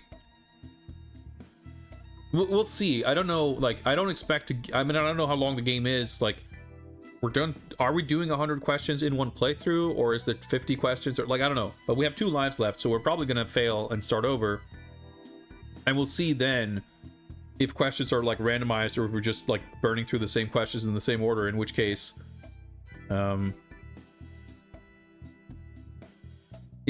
like I'd like to maybe have to guess the next time, as opposed to just having all the answers. But we'll see. Doesn't really matter, I guess. What rank does James Bond hold in the Royal Navy? He's a commander, isn't he? First Sea Lord's pretty good. Yeah. 88%. Still not too shabby. What is the name of James Bond's contact in Hong Kong in Man with the Golden Gun? Let's see if I can recognize.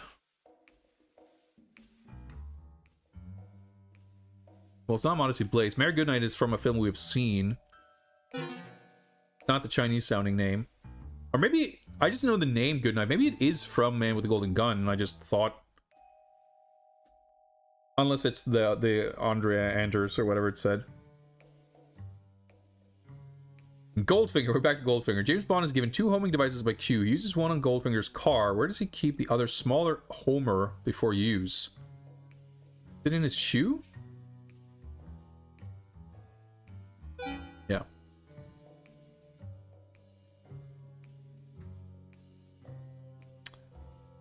Last life. Can we transcend the agent rank? Which 007 film was partially inspired by mystery surrounding the billionaire recluse Howard Hughes? I feel like there's multiple.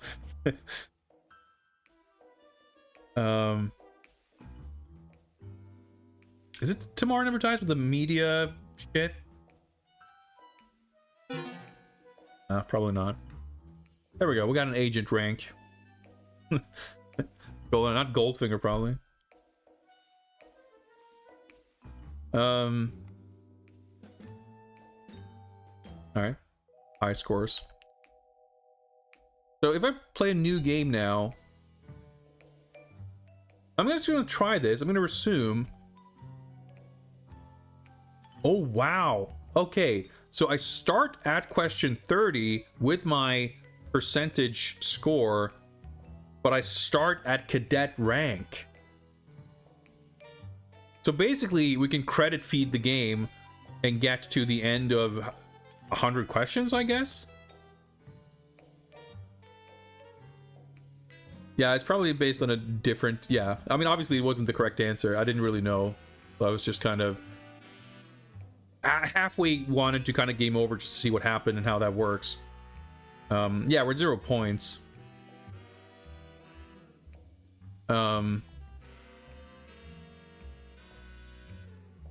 I guess we can credit feed our way through to see how long it goes, and then we can try to do a high score run. Because at that point, we're seeing so many of these questions, whether there's a randomizer or not. Like, I feel like we could. I feel like we can 1cc this eventually. I'm gonna let's try continuing. See if it gets a lot harder. What 60s American television sitcom featured a talking horse who, when spying in a couple of episodes, refers to himself as Agent 007?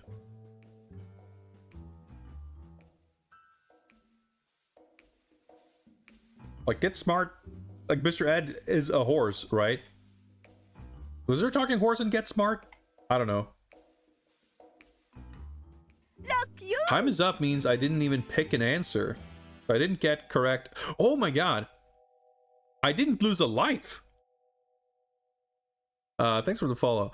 So that's a strat, huh? I can keep going. What have you got there? A box?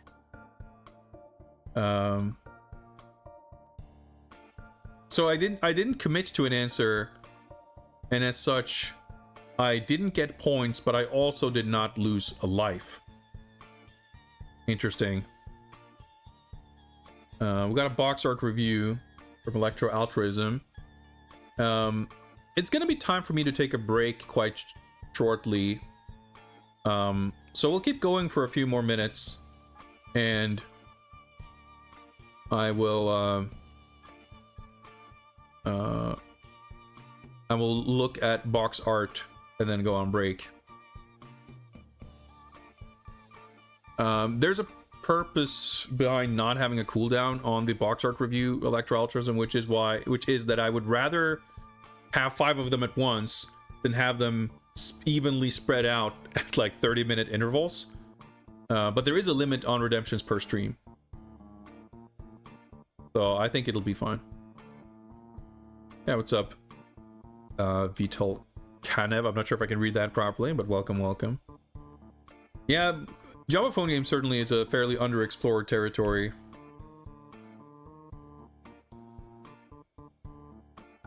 It's certainly not an area of expertise as far as my experience goes. I've only really dabbled in it when I'm doing it as part of a project like this, when we're playing Bond games, or I think we did a few mobile Double Dragon games when I did those games. We played Rush Hour 3 when I did a bunch of Jackie Chan games. And so on and so forth. But there's a lot of interesting stuff for sure. Alright, so score is not really going to be a concern.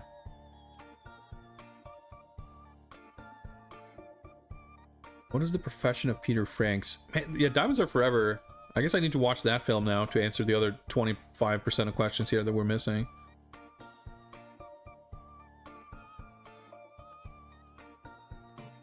I feel like his job isn't going to be smuggler, is it? Well, it wasn't art historian either. Maybe it is. Maybe he's a circus clown, I don't know. What is the name of James Bond's CIA liaison in Dr. No, Goldfinger, Thunderball, and Diamonds Are Forever? Like, is it not Felix Leiter? Huh. I'm just like, surely he was in more movies than just those, but maybe he wasn't. I don't know. Like, that's what threw me off. They listed those films specifically.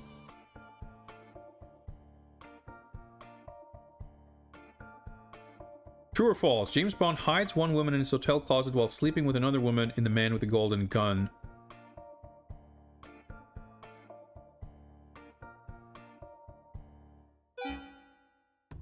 Yes, he did. Seemed like a Bond thing to do. But also, it was a 50-50 coin flip, and for me, it's the same methodology. If I don't know, I'll go true, because the phrase is true or false, right? So even if the order is randomized, I'll go true first, and then I'll go false the next time. Fine. True or false? James Bond crashes his Aston Martin DB5 into a brick wall in Goldfinger. He gets, like, he doesn't get away. He gets, like, caught in the chase. I'm not sure if that classifies as crashing into a brick wall, but let's go true. Yeah. Yeah, so our question percentage rate is kept between credits. Behind the scenes. The famous Palm Springs private home, the Elrod House, was featured in Playboy magazine and in which Bond film? Boy.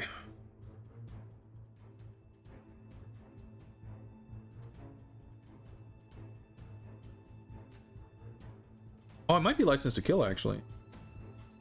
Nope. That had like a fancy estate. That's really all I was basing it on. I should probably guess Diamonds Are Forever, because that's the other film this game is obsessed with. Target range? Yeah.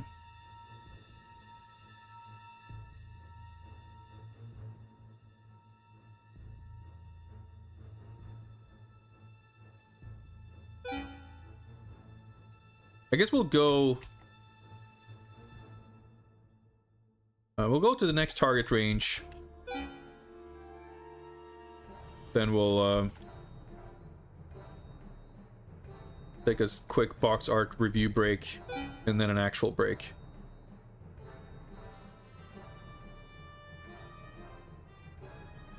Yeah, I know that there was like the Doom RPG phone game that was supposed to be really sick, but I don't know too much about other Doom or Wolfenstein phone games. Alright, we got 3 health. What important 60s Jamaican hit by Desmond Dekker had to do with violent youth gangs and not James Bond, despite its title?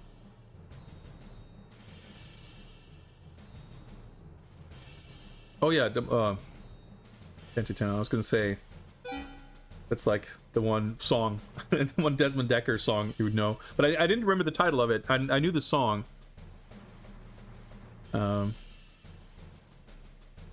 Man, that's a good song. I haven't heard that in a long time. In which film does the villain keep a mannequin of James Bond on his private island? That man with the golden gun? Doesn't he have a bunch of weird mannequins and puppets in his circus funhouse? Yeah, I guess so.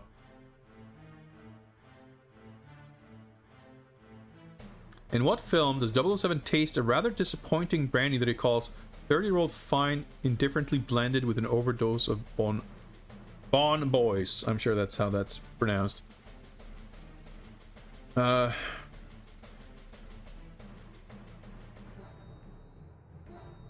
Really don't know. I didn't have time to pick one. Because I don't remember this at all, and I'd actually seen all 4 of those. Because otherwise, if I don't recognize something, I'll like, let's go with this movie that I don't know. What Bond woman is shot to death at a kickboxing match in Bangkok? What film features a kickboxing match in Bangkok? Oh wait, shit. Well, it's not Wei Lin. Could be number 4, but I'm gonna guess, yeah. So this name came up. That's his, like, his contact in Hong Kong or whatever. Andrea Anders. So because I didn't know a kickboxing match where someone gets shot, I figured it would be in a film I hadn't seen. Which of the following gadgets is not seen in Q's lab in Goldfinger?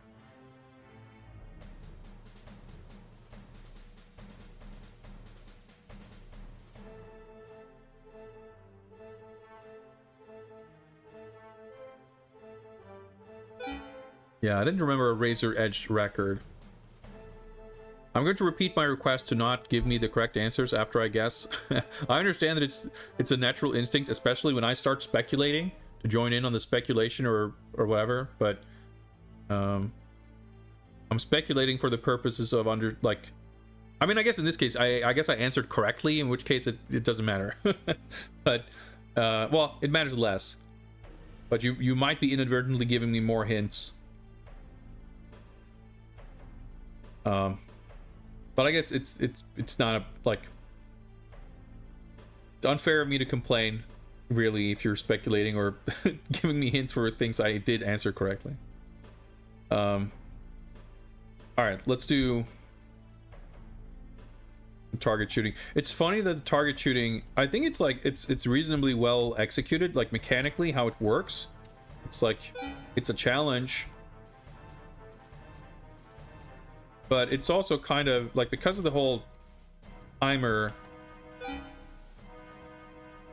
it's like slightly tedious.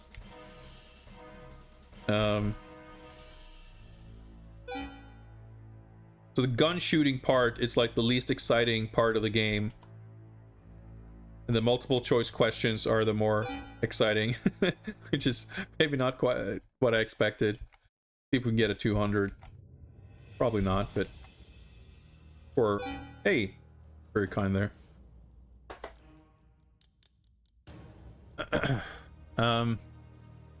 Great shot, 575. That's not a bad shooting range round. All right, question 41. 77% correct. Not too bad. Let me pause the timer there. And before we go on break, let's take a quick detour. Review some box art. We're going to review the box art for Fish. An extraordinary tale in illustrated interactive fiction. It looks like we've got a German business magnate, except he's a fish this time. Got some cool shades. I mean, it's called Fish. Got a big fish. It's what it says on the box. What's up, Socrates? It's an appropriate emote. I mean, it's pretty good. Is that a cigar? I'm guessing, like, it kind of looks as though... Let's see if I can zoom in on my end. It kind of looks as though it's some kind of shell in the shape of a cigar, and it's got all these bubbles coming out of it.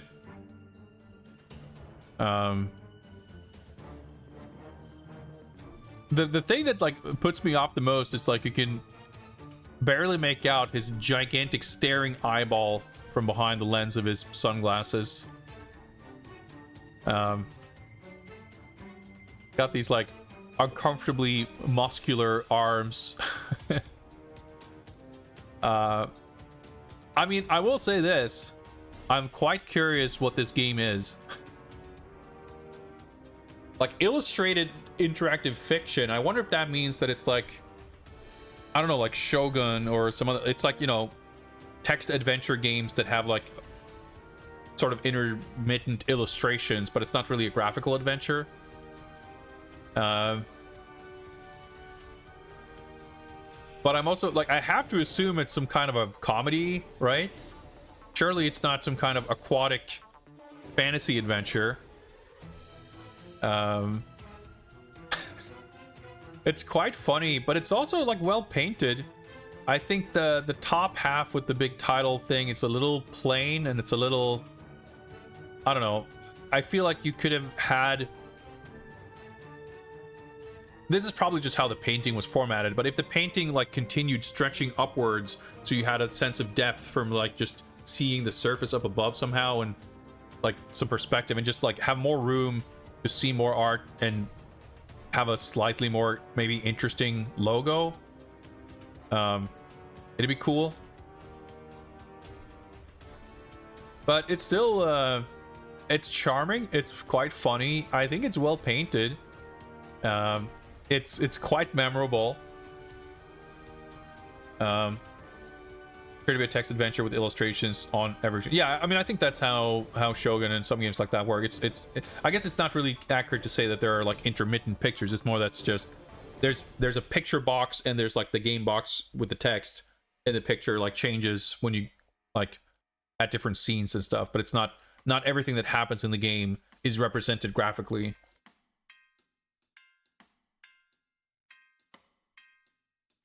But nothing else going on. 40 bucks burning in my pocket. I'd see what the hell's going on.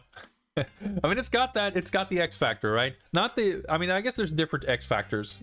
There's an artistic X factor to something that's just cooler, where the coolness and excitement and like fascination levels transcend the quality and of the execution. But there's also the kind of other kind of X factor where the subject matter and the theme, the you know, turn over the back of the box factor, I guess. Not really the X factor, the box factor. I don't know, where you just wanna learn more. And this one's got that in spades. Thank you for the follow. Appreciate that. I like this a lot. I think it's, you know, this one is also carried more by the novelty and the charm than, like, even though the art's well executed, it's not like mind-blowing. It's the novelty that's interesting, but it's also, it's not just the novelty. If we compare this to the Quest for Glory box, I think this one aesthetically has more going for it. Yeah, the blue fish on the left there with the what's the word? Like the very curious kind of questioning kind of look. It's pretty good. Pretty good. Apparently you play as an interdimensional agent hopping between bodies in different universes, and the cover is from one where the fish are intelligent. Which I assume is going to be not just one of many. Like, I'm going to assume that's like the setting of the game, if that's what they put on the box and title the game after. Regardless, the actual setting and theme of the game, or the contents even of the game itself, are not really what we're judging here, but rather the box itself. And I think it's a pretty great one. It's not fully top tier, but it's above average, so I think we're landing at a 4-star score for this one. Yeah, we got some kind of you know, Twin Towers evoking structures in the background. You know, some kind of fish civilization going on, which you would expect. You know, an uncivilized fish is not going to be smoking a shell cigar, wearing sunglasses, gesturing friendlily towards, I don't know, off screen. Yeah, by all means, Doom Noob, I am intrigued by the game. I don't mind learning more about it. I'm just saying the details of the plot are not impacting my judgment of the cover. I just wanted to clarify that. That's all. I appreciate the learning, and this seems like a fascinating game. Thank you very much for bringing it to my attention. But with that, I guess we're transitioning back to this scene, because that's how my stuff is set up. Let me pause these agent jams. We're reaching right at the end of this playlist anyway, so perfect time for that. And I shall go on a short break. When I return, let's do some more James Bond trivia. See you guys in just a little bit.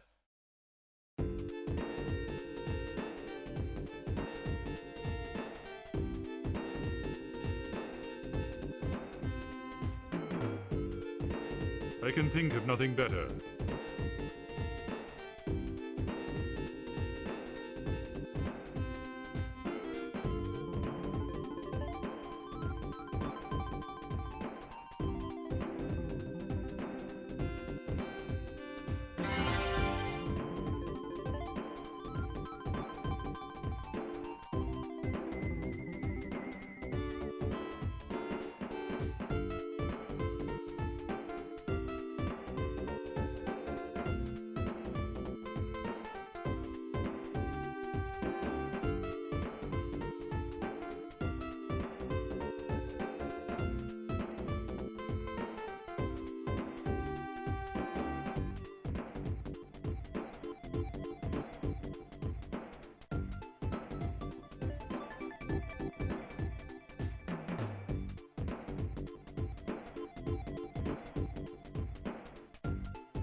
All right.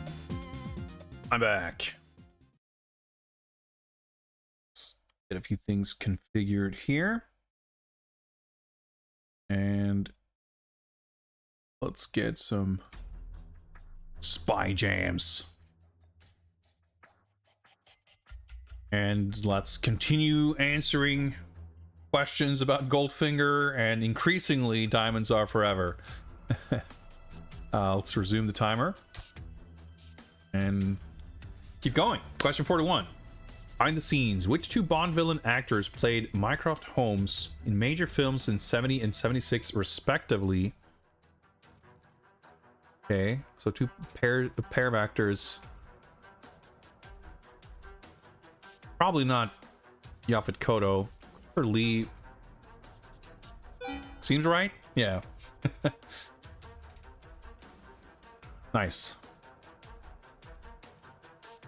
Edwin Starr had a hit in the mid-60s with a song. With what song merging Bond music and soul music? Soul.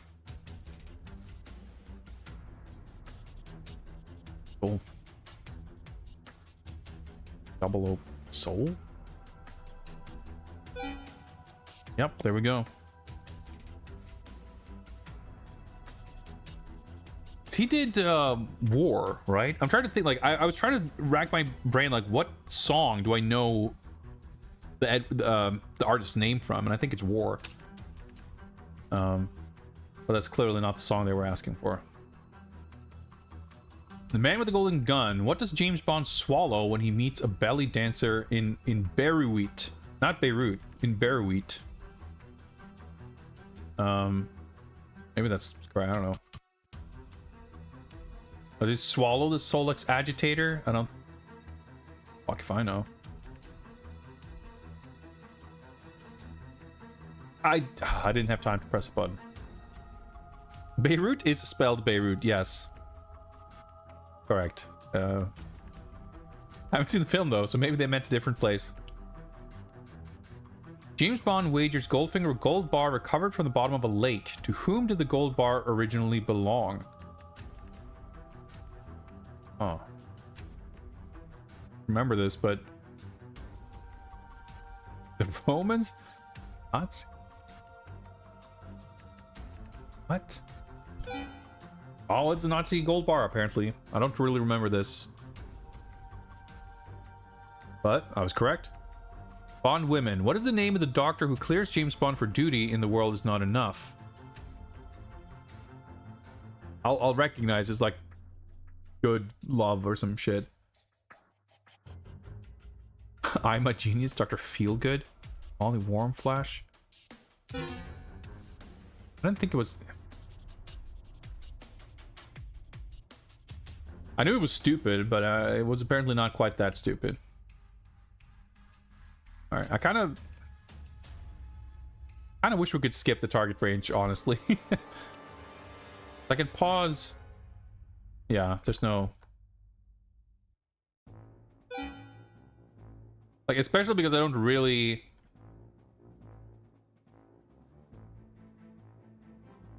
care about the score, especially not on a non, like, 1cc run.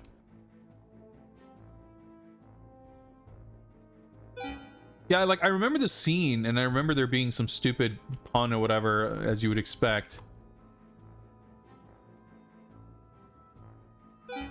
But yeah, it's one of those things where you can come up with some pretty stupid fake ones, and they're gonna be just as believable.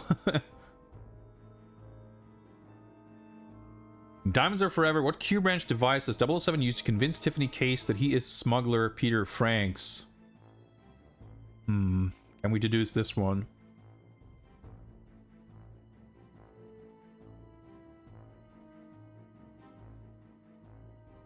False fingerprints, probably? Yeah.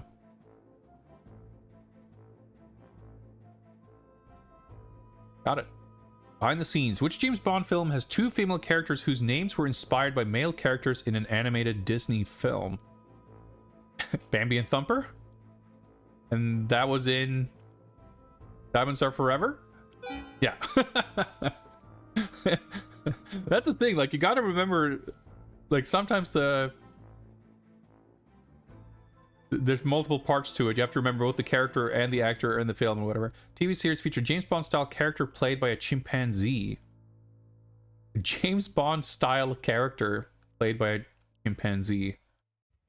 Lancelot Link, secret chimp. I don't think there was a monkey on Hawaii Five-0. Yeah. The Lancelot Link's secret chimp sounded too good to be a show they made up for this. And if that was an actual show, then yeah, I'm gonna guess it featured a James Bond style character played by a chimpanzee. Mission matters. And the man with the golden guns, Scaramouche's dwarf valet, is known by what name? Like TikTok or some shit? Knick-Knack. Oh, well, it's not TikTok, right? It's Knick-Knack. Yeah.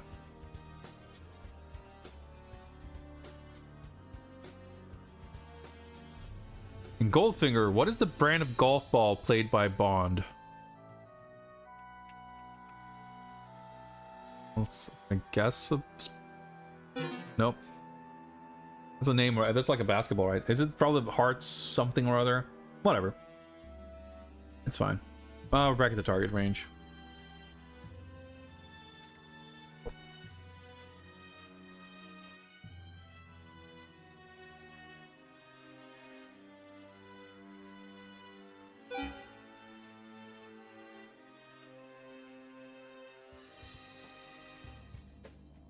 At this rate, I'm definitely suspecting that there's literally just 100 questions.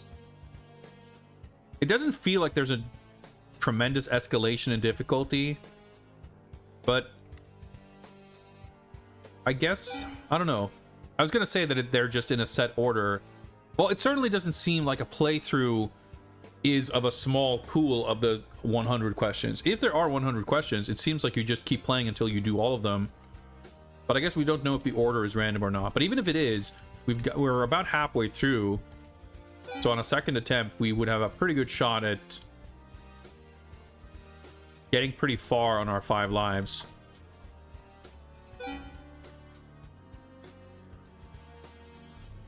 We're at what, 40? No, we're at 50, 51 now, I guess. We made it back to rookie. We're on our last life, though.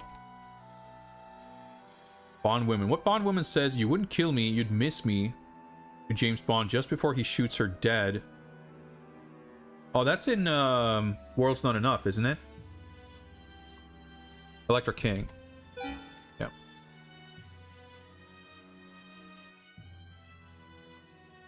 That's shocking. Random Pierce Brosnan question. When Q is seen in Diamonds Are Forever, what is being installed in an Aston Martin? Fucking Diamonds Are Forever, dude. What is being installed in an Aston Martin?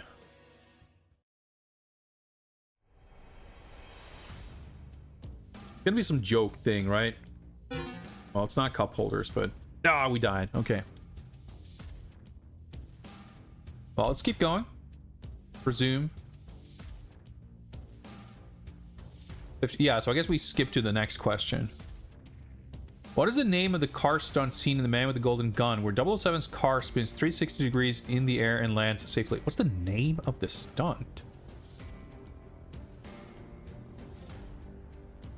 What? Ass over T-kill? Astro Spiral? I didn't know it had a official name. Well, we're learning. We're learning trivia. True or false? Shirley Bassey's original version of the song "Diamonds Are Forever" did not reach as high on the UK record sales chart as the did the '97 version by David Arnold and David. No idea, but I'm gonna say true. Okay, so that one's false.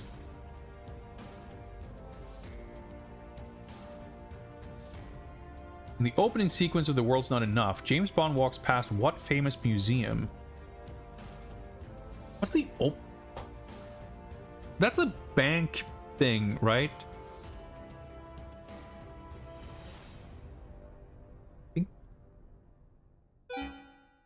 Like, it seemed...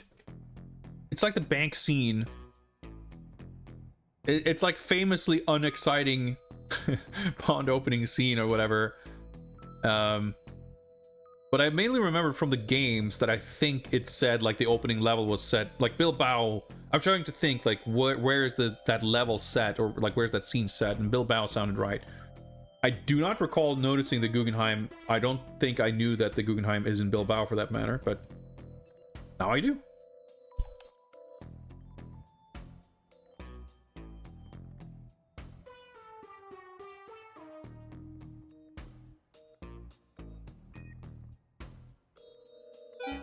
Like, I understand the mechanics of not allowing you to decide when you shoot, because you could a lot easier just align the reticle.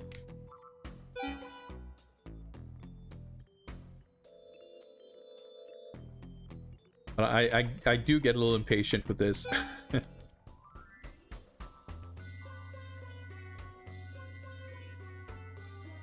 I guess it's just because I feel like the stakes, I'm not invested in the score aspect, which means it doesn't, there's not a lot of tension to it. We're back to being a cadet. Know your double. In what film does M accuse Bond of not knowing about fine sherry?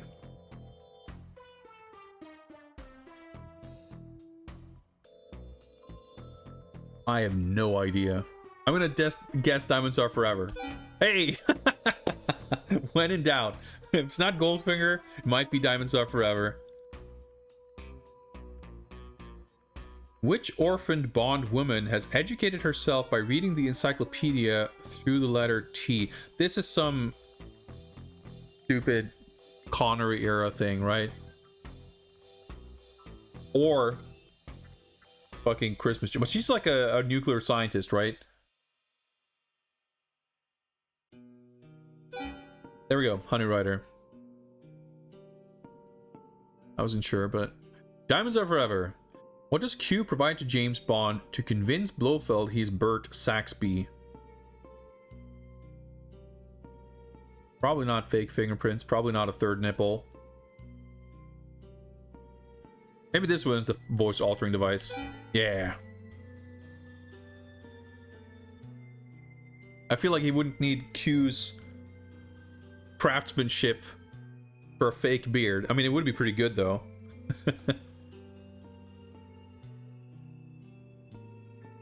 Before appearing in The Man with the Golden Gun, Britt Ekland had been married to what actor who played card expert Evelyn Tremmel in the 1967 spoof, blah blah blah. Okay.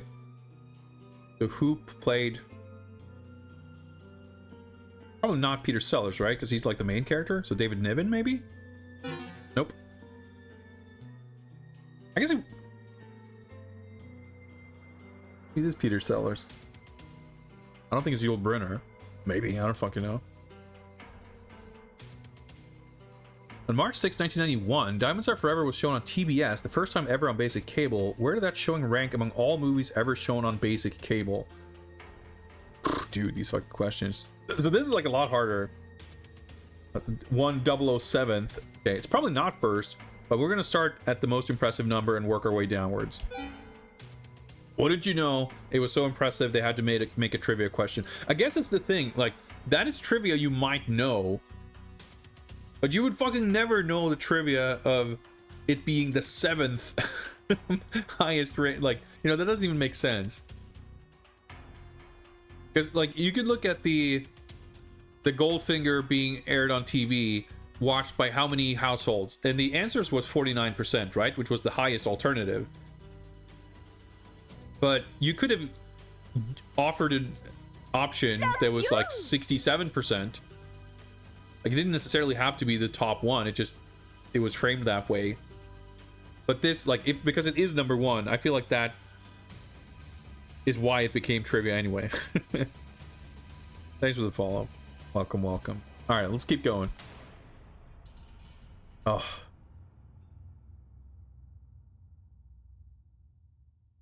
This is like such a momentum killer. Like, I'm always excited to keep answering questions, and then I have to stop for this bullshit.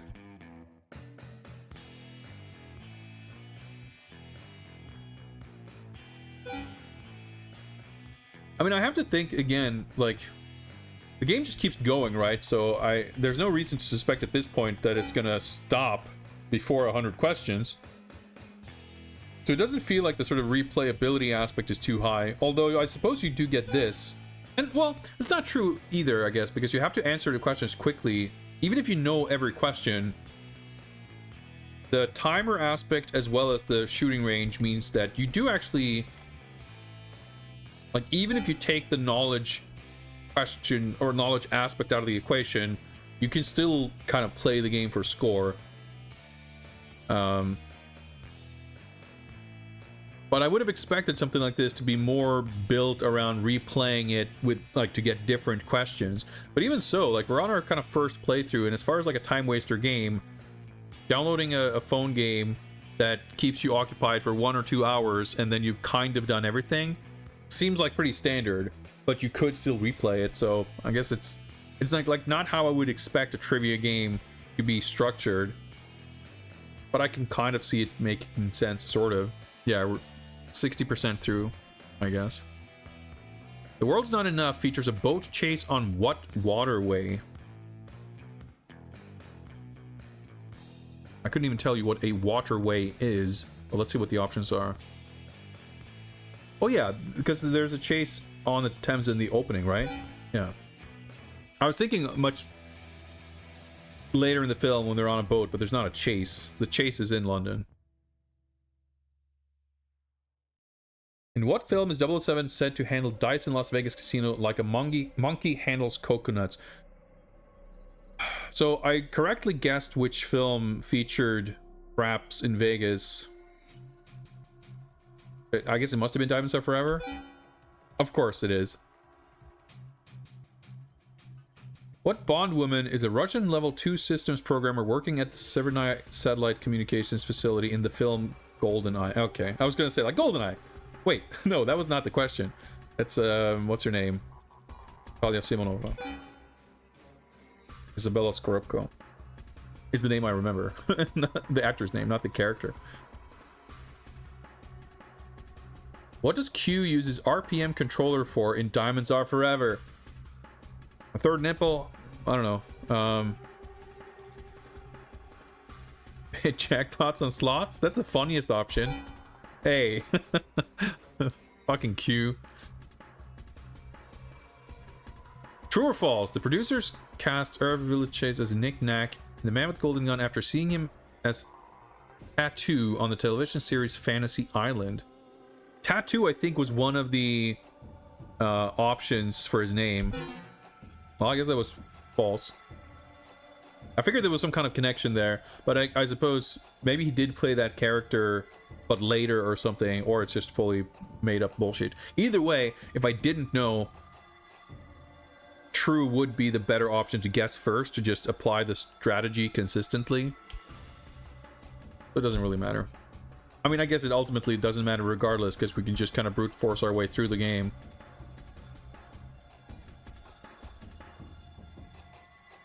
And if we learn every question, I feel like we can legitimately speed run through the quiz parts, but the shooting gallery parts are going to take as long as they're going to take.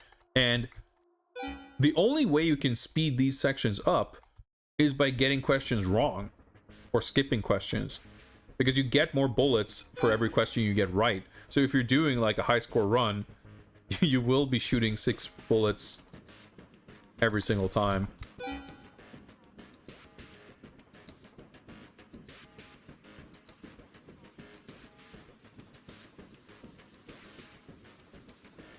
'66.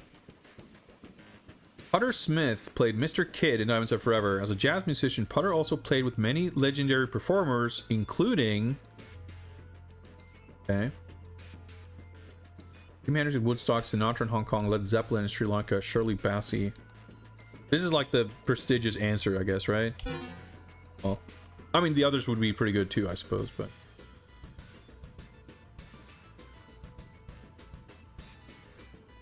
After an attack on headquarters in World's... MI6 moves to what location? Is that when they go to Scotland? Scottish Castle. Yeah, we get the fucking holographic imagery presented by Colin Salmon. It's pretty good. Which James Bond actor once worked as a coffin pusher in Edinburgh, Scotland? Coffin polisher, not pusher.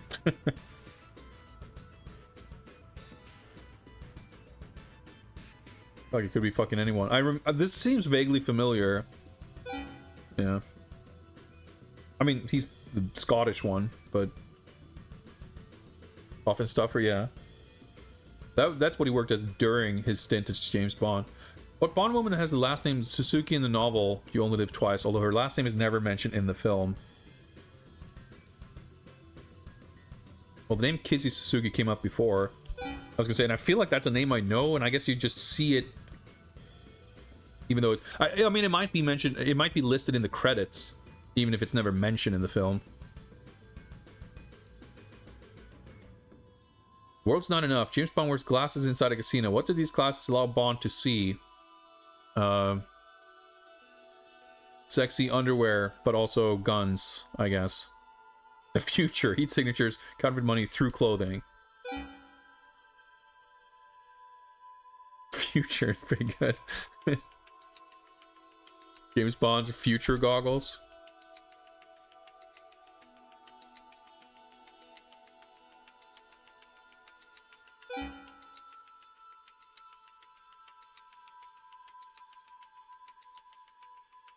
Like, I'm legitimately slightly concerned about the this, because I was thinking, yeah, we can get through this and then we could do like a speedrun 1cc attempt. But honestly, this section, like these sections, slow the game down so much. Because if you do this like every 5 questions, like it might be a solid 45 minutes or something just to go through everything again. Which we might still have time to do, but I'm not sure if I really want to do it. We'll see. We'll see what happens. Yeah, we're still only really at 71. Which James Bond villain played Count Dracula in a series of Hammer horror films? Well, which James Bond... Like, Scaramanga didn't play Dracula, but Christopher Lee did.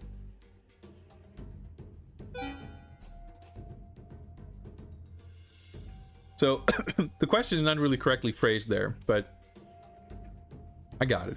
Title Diamonds Are Forever is a play on what famous advertising slogan of diamond broker Deebers? Okay. No. A diamond is forever. Deebers means forever. Only love and diamonds are... No idea. Oh shit, we game over.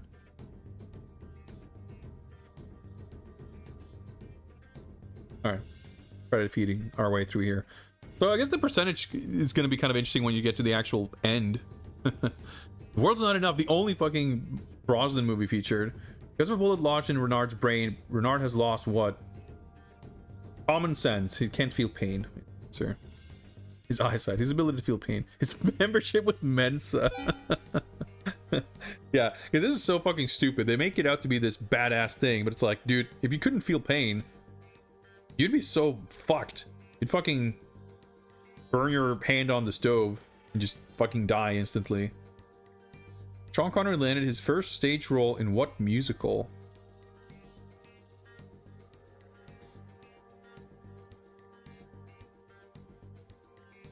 Alphabetical order, I have no idea.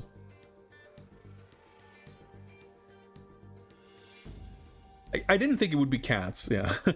Which of the following women does James Bond not meet on a beach? Well, Jenks is definitely... I don't know, Solitaire. Honey Ryder, I'm pretty sure I meet on a beach. I don't know Trace... Oh, that's wrong. I don't remember if I knew who that character is, but I'm not sure.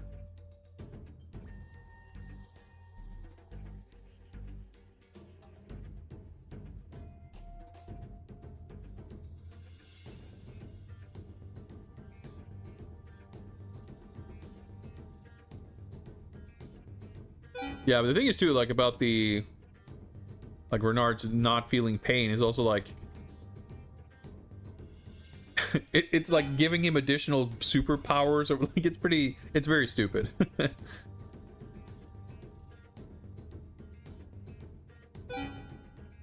It's not a bad film, though. Like, as far as... I feel like... It's the Brosnan movie, I feel like, that gets... most disproportionate amount of shit for like Die Another Day is bad. Tomorrow Never Dies has some great stuff in it, but like half of it is really boring. But The World's Not Enough, like I feel like people were very intent on shitting on Denise Richards, and because of that decided that it was a bad, stupid movie. But I feel like it's probably his second best after GoldenEye.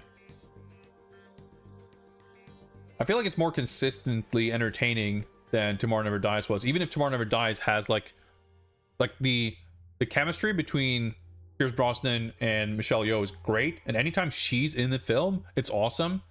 But the other hour and 20 minutes when she's not in it is like dreadfully boring. Well, okay, so it does have fucking Kaufman, who's like top 5 best Bond character ever. That's fucking sick. But whenever Michelle Yeoh or Kaufman are not on screen, people are rightfully asking, where's Kaufman? Where's Michelle Yeoh?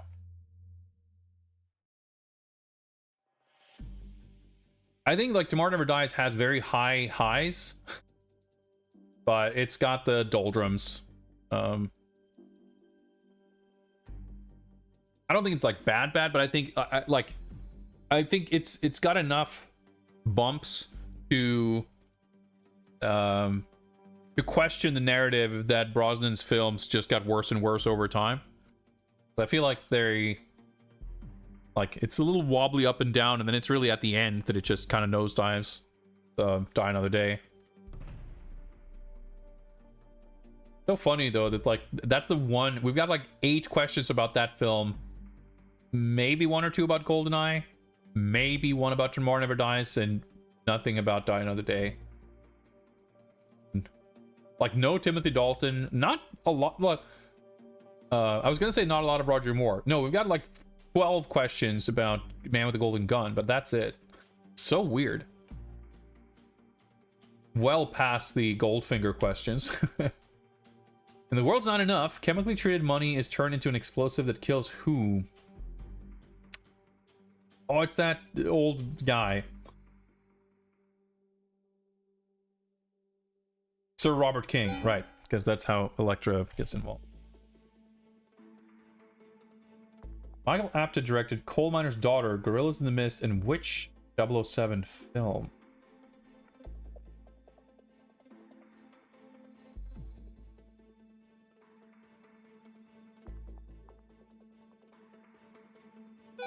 I was gonna say, probably The World's Not Enough. The other ones didn't seem to line up time-wise, and it's like, well, they're gonna keep asking about the same questions, so, or the same films. Which James Bond villain actor went on to play a villain who battles Yoda in the second star?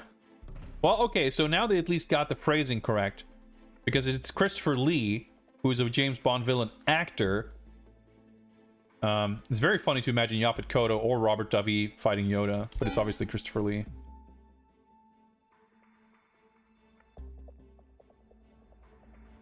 In which Bond film does 007 find a deadly tarantula in his bed in Jamaica?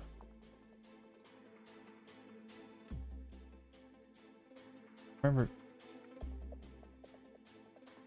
I guess it's probably Dr. No, because he's in Jamaica, right?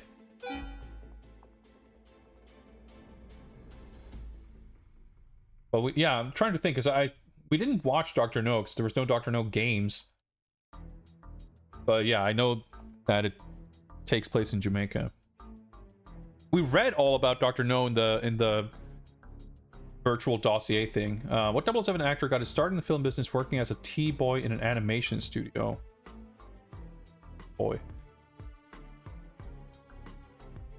Sounds like a Roger Moore thing. Yeah.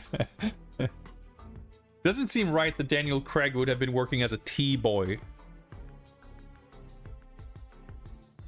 But surely Roger Moore, he would have been working at a time where you would have a T-boy. Oh, bonus round again.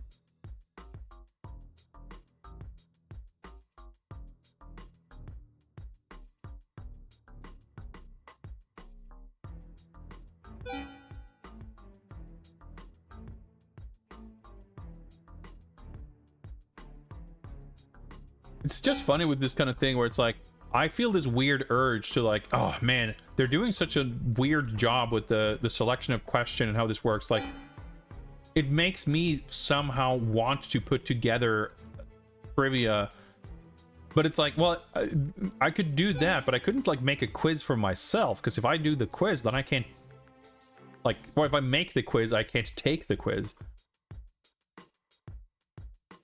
Which is like what I would actually want to do. But it's just, I don't know, I guess it makes me want to take a better quiz. But I mean, we've learned a few things, right? It's just weird that it keeps asking about the same 5 films.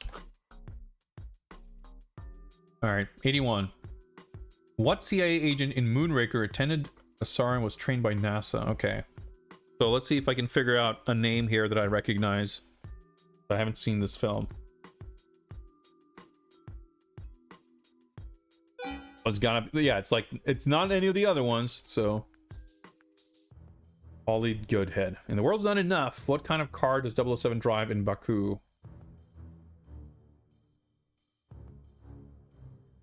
Or what that is, but. Yeah. No, it's, oh, okay, I was gonna say, like, it's been, like, wait, what is it, the Vanquish? But no, the Vanquish is in. It's in Nightfire. But yeah, I kind of looked, I mean, I don't know fucking cars, but it wasn't an Aston Martin. The BMW Z8 seemed correct, but then I second guessed it when because I basically hit the button before I had even read all the options. The Vanquish had me questioning it, but there we go. What James Bond film featured Spain doubling for Kazakhstan and the French Alps doubling for the Caucasus Mountains of Azerbaijan?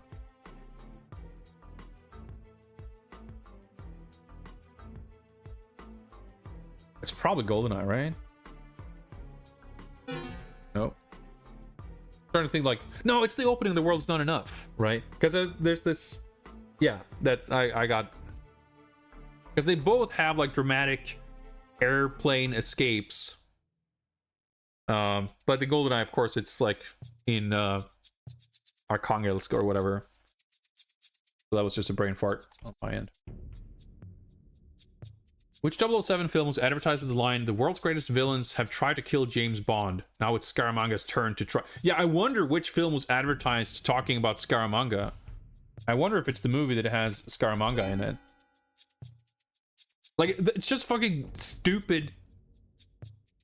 Like, are they expecting us to get 85 questions deep into this and not have any idea that Scaramanga is a character from the film The Man with the Golden Gun? In which film does Bond work with Karen Bey of Station T, Turkey? That is, what is it even called? The second film, From Russia with Love.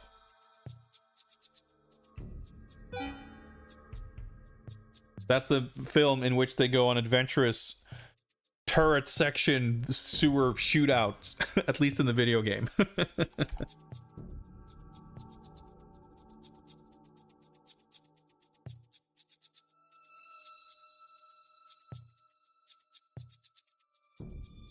That went pretty well. I think we got one incorrect.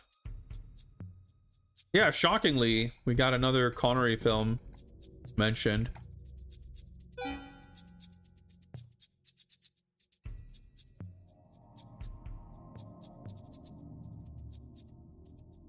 License to Kill appeared as an option for one question at one time. And there's a character name that has shown up once or more than once, twice or 2 or 3 times, that may be a character from a Dalton movie. I guess Robert Davi has also shown up a few times. So there's been references to that, but I don't think, I have not successfully answered a question where that was the right answer, at least. 86. Which 007 actor, according to Michael Caine, took so many jobs modeling sweaters for print ads early in his career that his friends called him the Big Knit?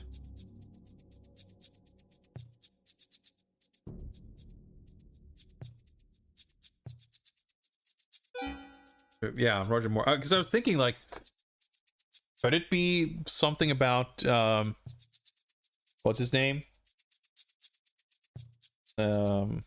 on Her Majesty's Secret Service because he was a model, but he wasn't even an option. And I don't think Michael Caine would have had opinions on him in that regard anyway. 87. What Bond woman is the daughter of a murdered marine archaeologist who was secretly working in the Ionian Sea for MI6 in For Your Eyes Only? They added so much to the questions, like, what woman is in For Your Eyes Only? Is that where Honey Rider is from? Maybe. Nope. I haven't seen it, I don't think, so. Moonraker James Bond uses a miniature camera with what 3 digits on its face?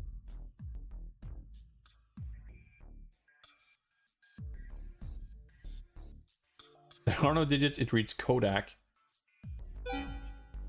Wouldn't you know, it has the 3 digits 0, 0, and 7. Which is pretty bad, I guess, if you're trying to be secretive, but funny and stupid, so it's the right answer. Which James Bond film has the longest pre-title action sequence of all? That word's not enough. Isn't that why it's like considered kind of tedious? Because it's like a really fucking long scene? Yeah. They're like in the bank for fucking 15 minutes. What's up, Tonda? We're live. We're on our last live here. What was the last Bond film Guy Hamilton? This is like a good kind of question.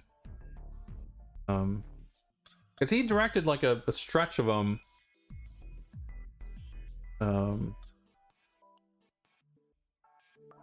Might be not GoldenEye. Why Love Me. Yeah, I was gonna say I was gonna say this would have been my guess. Well, it was my guess, and it was correct. Because yeah, it was like they brought him back. Kind of like they got Martin Campbell back to direct Casino Royale. They got Guy Hamilton back to like get things like on track. I'm trying to remember. Live and Let Die was 73, which was the first Roger Moore film. Maybe he did that one too, and he did like a few of them. Which I guess it might have made sense if he didn't direct On Her Majesty's Secret Service and then they recast and like, well, let's figure shit out. So they got him like back for a few films, I guess. Because I think Live and Let Die was 73, and I think Man with the Golden Gun might have been 74.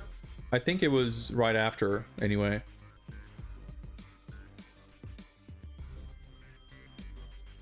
Versus game are fans of Guy. I mean, Guy Hamilton, I think, is like probably the most prolific Bond director. So that makes sense. But he's also responsible for the fucking slide whistle on the air. What was it called? The acro spiral jump or whatever. So is he a good director? Impossible to know. All right, last line. Oh, okay. Target range before move on.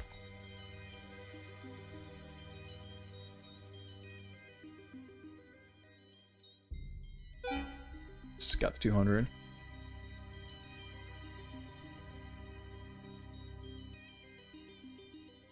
Whoa! All over the place there. All right. Just going for the high stakes headshots.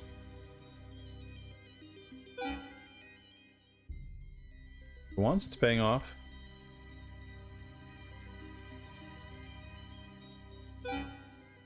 But I think it's fair to say that there's at least somewhat of an escalation in difficulty, because our first credit, when we started from the beginning, I'm pretty sure we got the highest score. Like the first credit lasted the longest, into like the 30s of questions or something. So we have made it to Agent on this. I reckon the rank is probably based on score, now that I think of it. I thought at the beginning that it was like based on how far we got or how many questions, but I guess it makes sense that like maybe I crossed the 10,000 threshold and I got to Agent. That would make sense.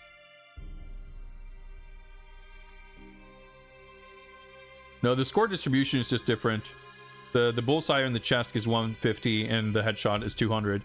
But if you miss, if you're just outside the bullseye, it's 50 for the headshot and 75 for the chest. So it's just like, yeah, it's just higher stakes to aim for the headshot. 91. In which James Bond film does 007 undertake ninja training? That would be You Only Live Twice.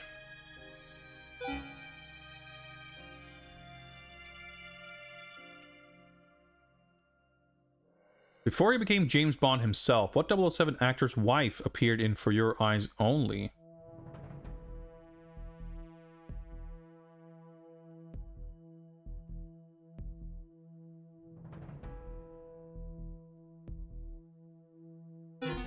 I was gonna say, like, I forget, I haven't watched it, so it's like, is it couldn't have been Daniel Craig. I don't think it could have been Pierce Brosnan either, but I wasn't sure if that was a Roger Moore film, or so I guess the answer was Timothy Dalton. But I don't know who either of them were married to, so 12K, not too bad. I think that's like our second highest score. All right, so there's like less than 10 questions left, I reckon. So yeah, question 93. Let's get to the end here and see what happens, I guess. I'm just assuming that it ends at 100. What Bond woman steals a fake Fabergé egg from 007 in Octopussy? Is it her? I don't think so. Well, let's see. What other character names?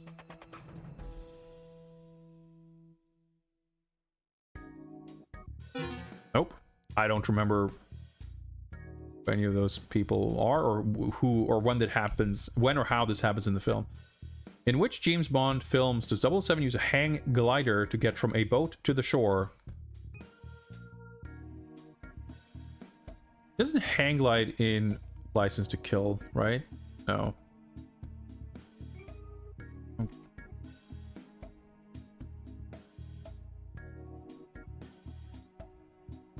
Oh shit, I was like, is there something like that with Timothy Dalton? But I think I'm getting it confused with a parachute in the opening scene of License to Kill.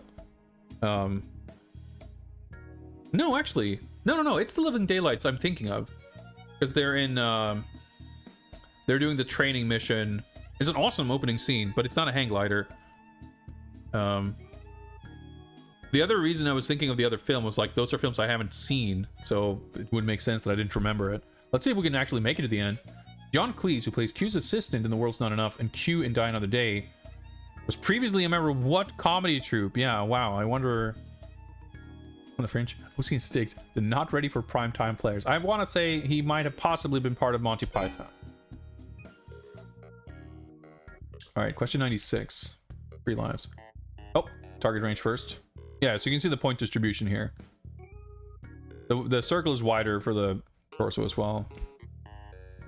Yeah, the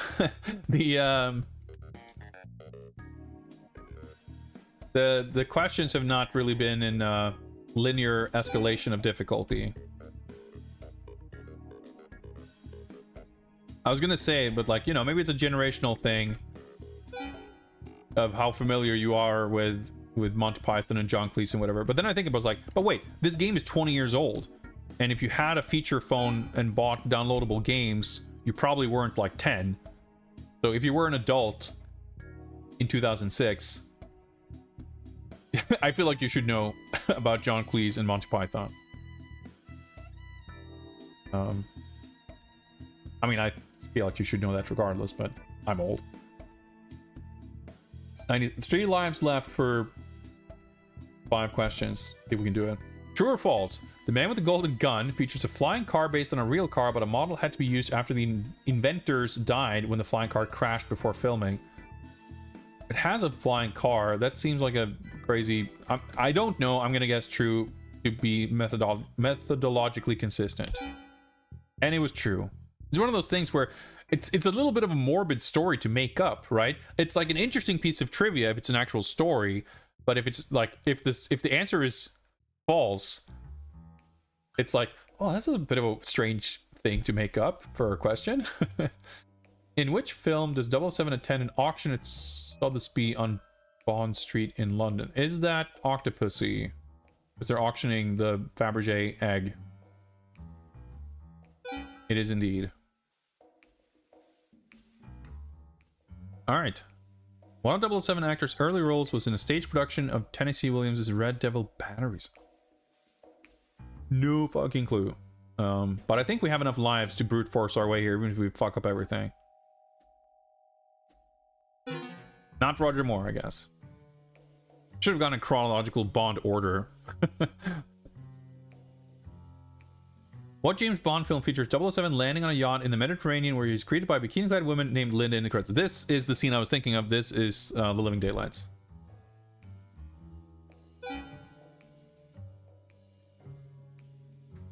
Banger of a scene in an otherwise very uneven movie.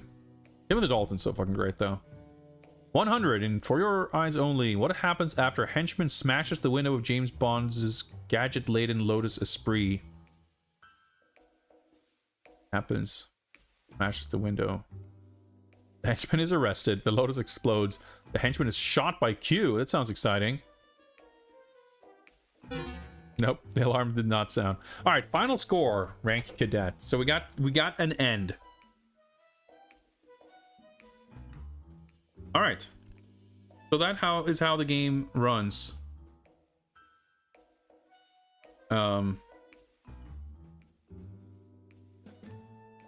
I guess what we can do is we'll start over and we'll do 1 credit, which I don't know if it's going to be enough to get us through the entire game.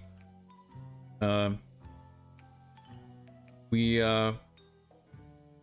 would like to not go super late, but the credits shouldn't last an hour even with shooting galleries. So let's just get right into it. Start a new game and see what. I guess we didn't see the final percentage, but it was at like 75 or something. We lost 4 credits or so, so that's like 20. Makes sense. We got somewhere between 20 and 25 questions wrong. So do we just repeat the same? Okay, so we're repeating questions. The gold bar belonged to the Nazis, but the questions are not in the same order. We can speed through this pretty quickly. Okay, so hang glider question. Okay, the order is 100% random, because this was question like 97 last time. So it was not 1. I guess it's Goldfinger and Dr. No. Okay. I don't remember that from Goldfinger, but turns out I don't remember a lot of things. Honey Rider educated herself, right? Correct. This was not License to Kill. Elrond House. Diamonds Are Forever? Yeah, fucking of course. Has Diamonds Are Forever ever been an option and not been the correct option? I'm not sure. James Bond's parents died in a rich people hobby accident. The order gets switched up, so I get confused. All right, we're at the Target Lounge, enjoying some smooth jams, while practicing our headshots.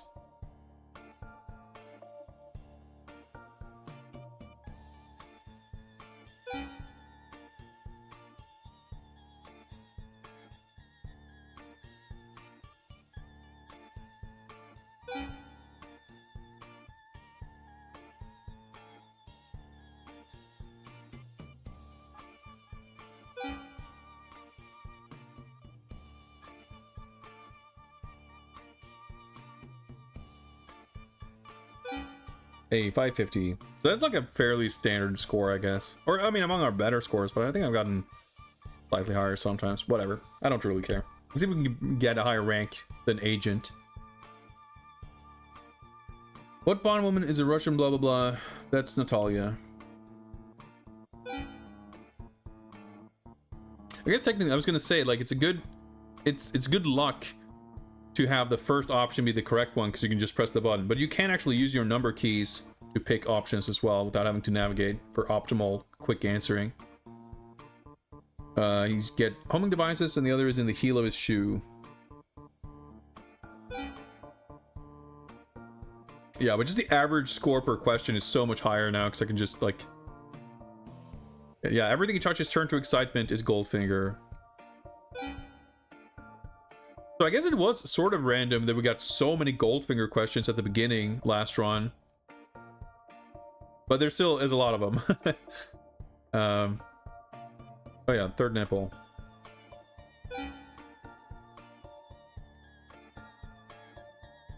He does crash his wall. It does crash his wall into a brick car. Correct. Yeah, as I suspected,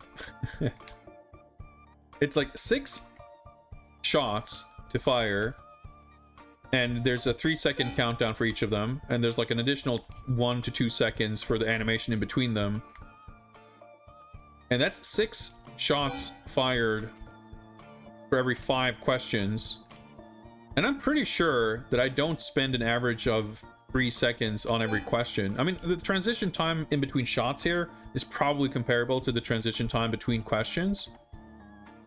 But I don't think it's an exaggeration to say that for a section where I know the... Obviously, you know, we might have a section where there's at least one question that I don't know. But if I do know the questions, we probably do spend more time in the bonus round than answering actual questions. We've taken 1 death, I think. Yeah, but we got 9,000, so we're doing pretty all right. Perhaps in Las Vegas, I guess, was Diamonds Are Forever. I didn't remember which one I picked, but when in doubt. The following gadgets is not seen in Q. Yeah, this is the razor edged record, I think, right? Yeah.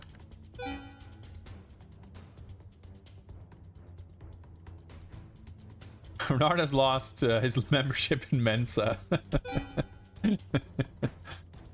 Yeah, so we are agent now. I didn't pay attention, but we were a rookie at 9,000, so we probably turned agent at 10,000.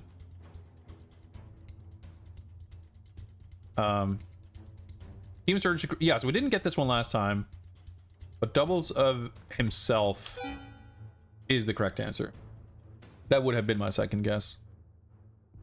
Or, I mean, it was also, but it was discussed.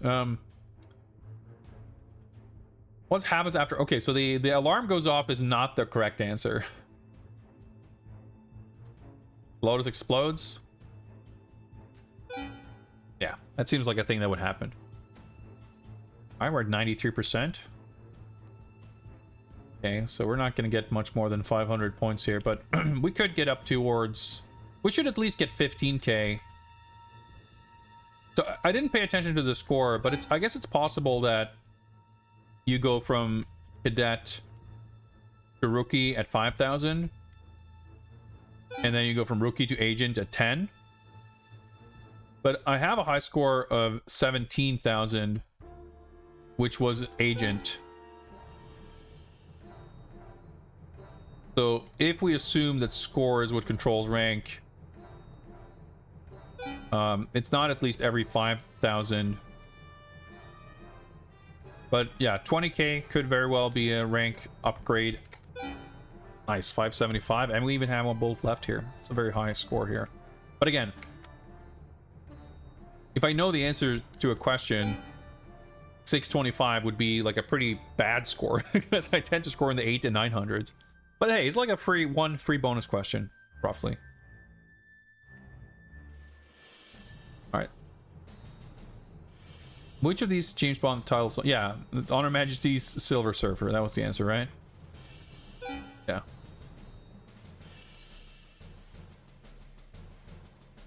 The World's Not Enough features a boat chase on the River Thames. Yeah.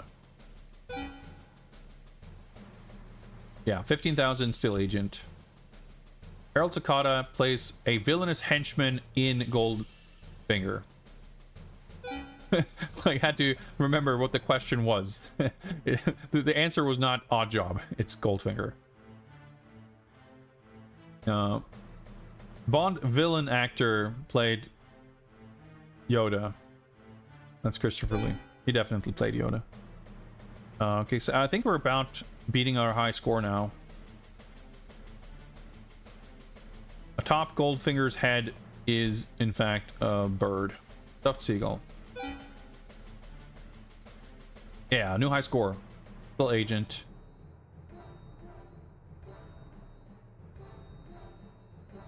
The target range is maybe going to put us at about 19,000 if we're lucky.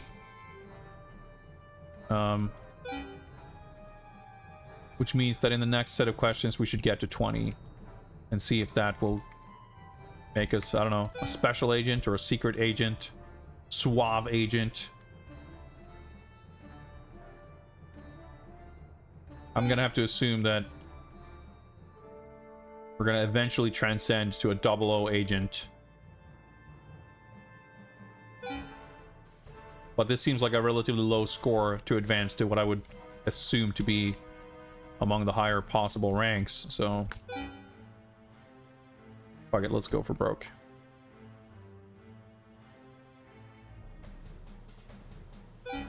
Oh, 600, still not bad. Try harder! Trying pretty hard. Yeah, we're 19k. What James Bond film? Kazakhstan. Yeah.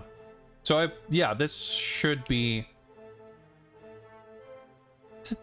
I'm thinking of Tomorrow Never Dies.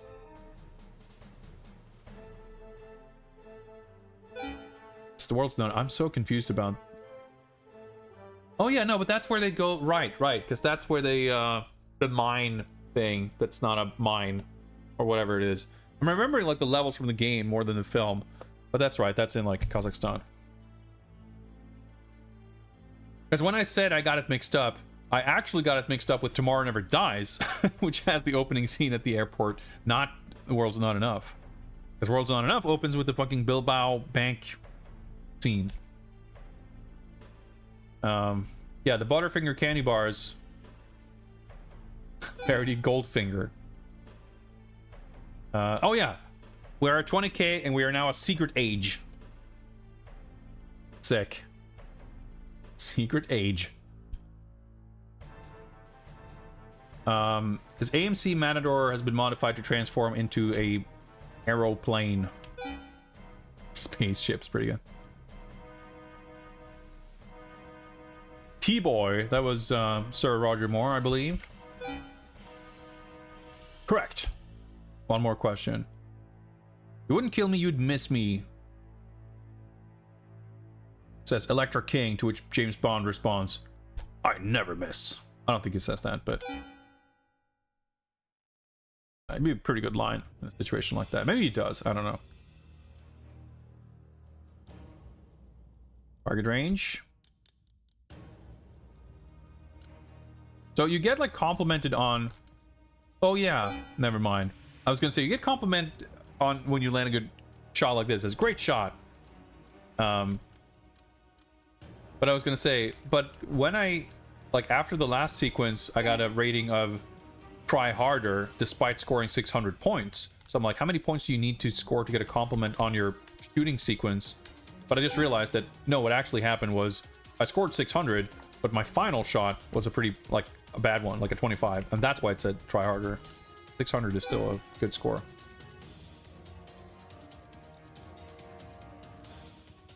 He does say that. Yeah, I mean, it's... What else are you gonna say, right? It's like if she wasn't expecting to get shot and have Bond say that line, why would she even say her line? All right, we're getting close-ish to 25. But if Secret Agent was 20, 00 is going to be at like 40 or something. We got ways to go, probably. Ian Fleming novels. What make of car does Bond choose for his personal vehicle? So I picked Bentley, I think, and that was wrong. I feel like it's not Aston Martin. I feel like it just feels like a thing that they wouldn't be so, like, it wouldn't be like, that's a thing that I would expect to come from a movie production where they wouldn't be super precious about the specific makes and brands from the novels. But it's looking more and more likely that I'm all wrong. Potter Smith played with many legendary performers, including not Jimi Hendrix, jazz musician. Passing? There we go. Nice. Correctly answered something that we didn't get right the first time, and I actually still had no idea about. That was a good one. That was a... What is being installed in Aston Martin? It's not the cup holders. And it's not a... I thought for sure it would be a dumb joke answer. I know there's a waterbed gag in a Q branch scene in one of the films, but I don't think it's in the car. So I guess it might be the missiles. The deadly tarantula is in Dr. No.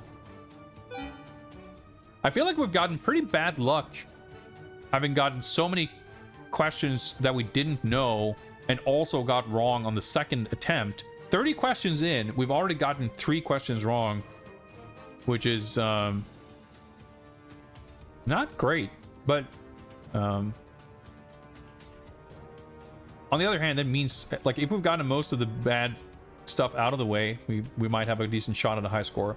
This is, what's her name? Good head? Yeah. Let me see. I want to try to get higher than Secret Age.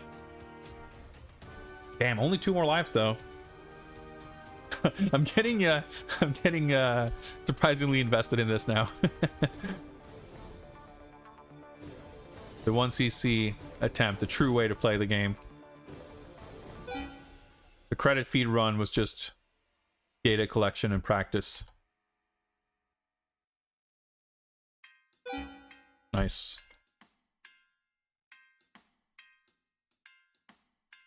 Yeah, I have 2 wrong answers in that section.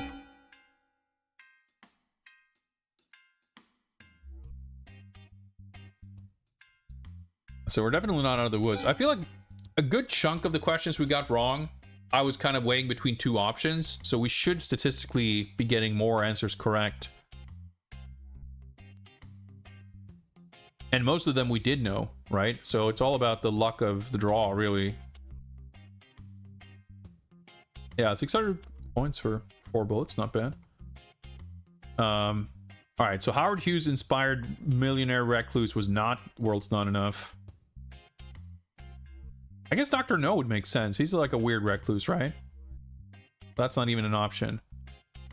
I don't know what Diamonds Are Forever even like. They even let die? No, that's like the drug trade shit. Always go with Diamonds Are Forever. Just go with Diamonds Are Forever. Don't even question it. It's always the right choice.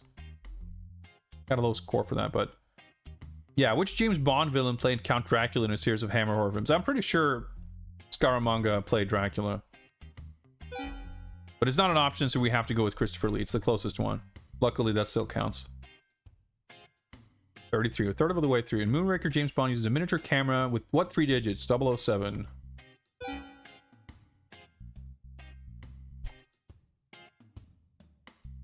This is true. It's a Bond thing to do, and we guessed true, and it was correct.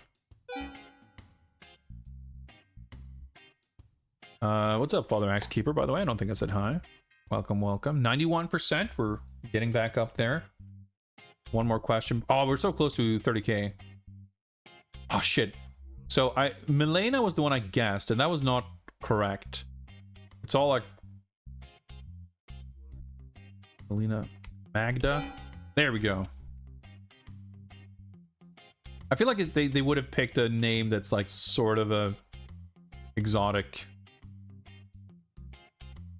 Even though it's not, for me, it's not. Magda is not it's the least exotic name, but would have been for them who are not Swedish.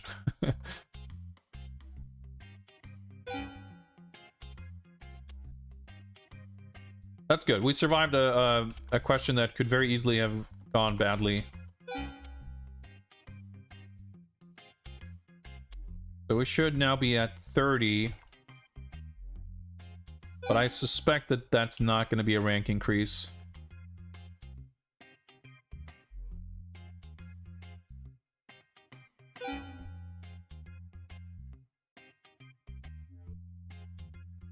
All right.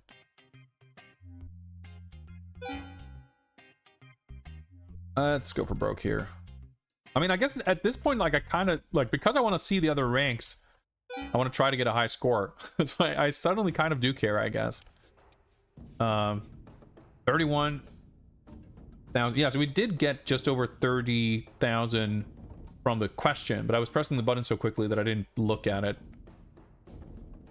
Yeah, we're still a secret age. Perfectly to be expected. So we only have 2 more lives to try to make it to like 35 or 40k. And I mean, there's still fucking 70 questions left, or 65, I suppose. The James Bond style character played by a chimpanzee was Link, whatever, Lancelot Link, Secret Chimp. Yeah.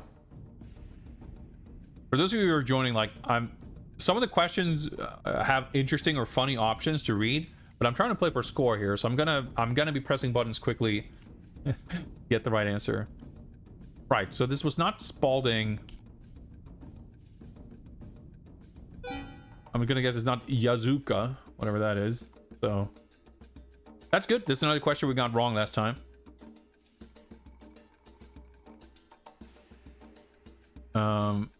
Named after your father, perhaps, was Plenty O'Toole. 39. Contact in Hong Kong is Andrea Anders. No, it's not. I would have thought so, because I thought I had ruled out the other options. I didn't really look at them again. That's interesting. I thought for sure that was right, but... Another movie where a chimp plays a Bond style. I just find it so funny. It's a funny turn of phrase, like a James Bond style character played by a chimpanzee. What does Q use his RPM controller for? Yeah, he's cheating at gambling. We're on our last life. We have our last chance here at getting... Oh, we're at the target range. So I should be able to get up to 35,000 at the target range. So this might be our final chance here at getting 00 age. Or whatever's after secret. Maybe it's top agent. Most agent. Lord of the Ocean, whatever the fuck it was. The rank. There was like a question about Bond's rank in the Navy. And one of them was a very funny sounding rank.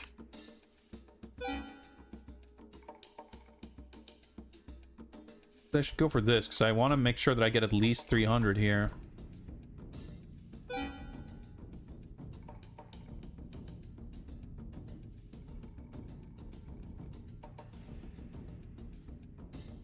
Ah. 500. Okay, did we get... Where are we at? 35, 20, 40. That's a weird way to say that number. 35,240. Ah, we're still a secret age. Oh, this is bad. We are gonna have to get pretty... We're gonna have to survive this set of 5 questions to even have a chance of reaching 40k. I thought for sure, like, with how many questions we got right and everything, I didn't think we'd be struggling to survive even just 50 of them. And we're not even... I mean, we just survived 40, just barely. But like I said, we actually got quite a few of the questions we got wrong already. It feels like. But then again, we did... I mean, I got a final score of like 75% or something. So we did... I mean... If you expect a rate of about 25%, we've gotten 40 questions down, and only, I mean, yeah, only 10% wrong. Yeah, because it fucking says on screen, correct 90%. I could have just, I didn't need to do the math. The game had already done it for us. So we are doing statistically much better, but it doesn't really feel that way, because we've gotten enough questions wrong last time that we also got wrong this time. Well, 4, I guess. We at least did not get a question wrong this time that we got right last time. Well, let's see if we can somehow make it to 40,000. Scaramanga makes a golden gun.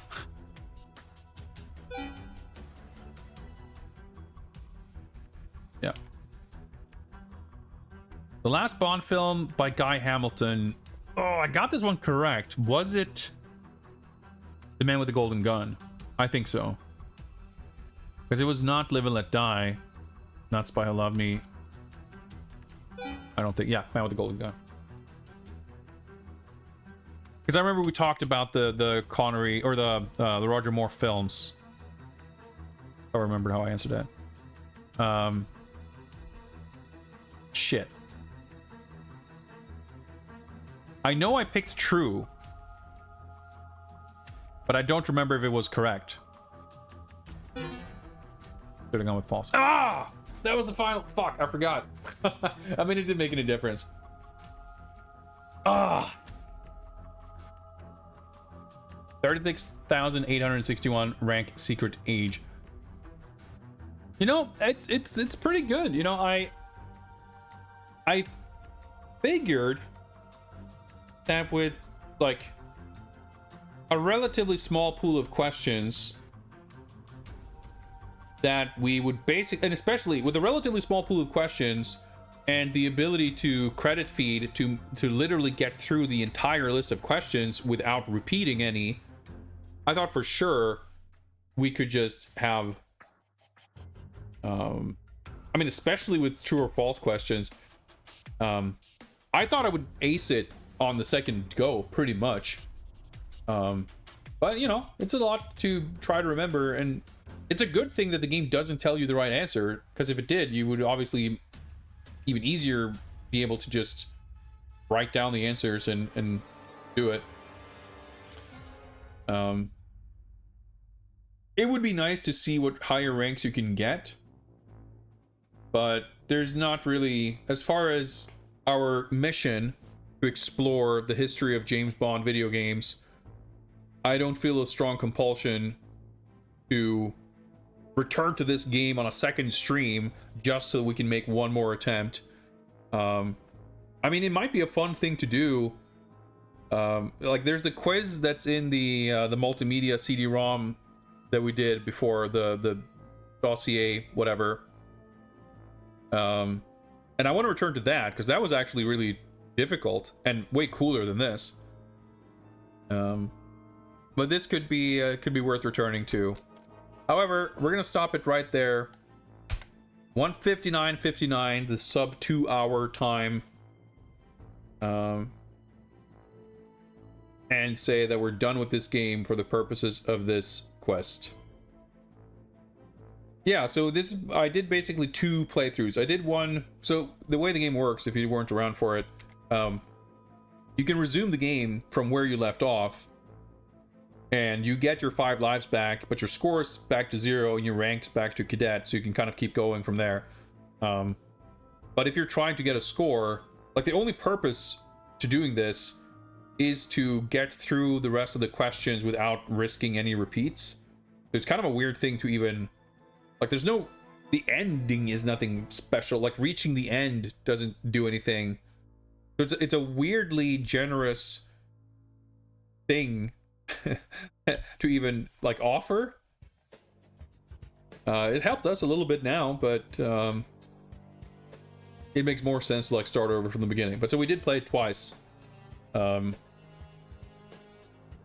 If you wanted to try to, you know, no miss the whole game, or at least once you see it, yeah, that's probably, you know, another hour or 2.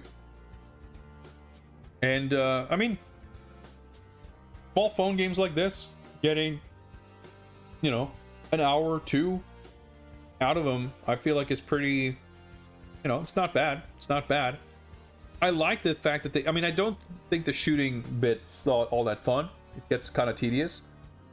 But I think it's a good idea to have the score element and the kind of unpredictability of the shooting range, because it does create the ability to want to replay this, even if the question, like, even if you know all the questions and that's not even a factor, there is still something kind of aim for, in a sense, to give some amount of purpose to keep playing it, so you can kind of squeeze a little bit more of entertainment time out of it. So yeah, I thought we got kind of more out of it than I was expecting. I thought it was pretty neat.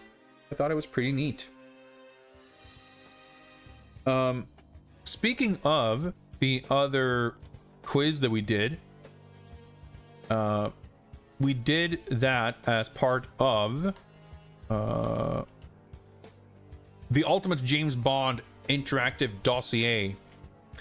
And this was secret mission number 5. And we are currently on the precipice of taking on secret mission number 6, which is the 007 edition of Seen It, the DVD game. I have ordered a copy of this game. It is on the way here from the UK. I don't know exactly how I am going to play it. I don't know if maybe we'll have you guys play it. I will come up with something in order for us to experience this together. Maybe we will just watch the John Cleese DVD. This is going to be DMCA hell, I'm sure. So I might have to make sure to make a local recording of this also. However, we are not going to concern ourselves with the details of that just yet, because the objective to play that game has not yet been met, but we are staggeringly close. We have completed 9 out of 10 daily objectives, and we are currently at 800 out of 1,000 Q credits to reach the final daily objective. If we can scrounge up another 200 by means of bits, subs, or merch sales, or direct donations, we will get there. If we don't get there today, we'll get there soon enough, I'm sure. That is the current status. Give me a moment here, and I shall bring up my copy here, and I will also get a copy for you to look at of the official spreadsheet. Let me just find this here. That's not the URL we want there. Yeah.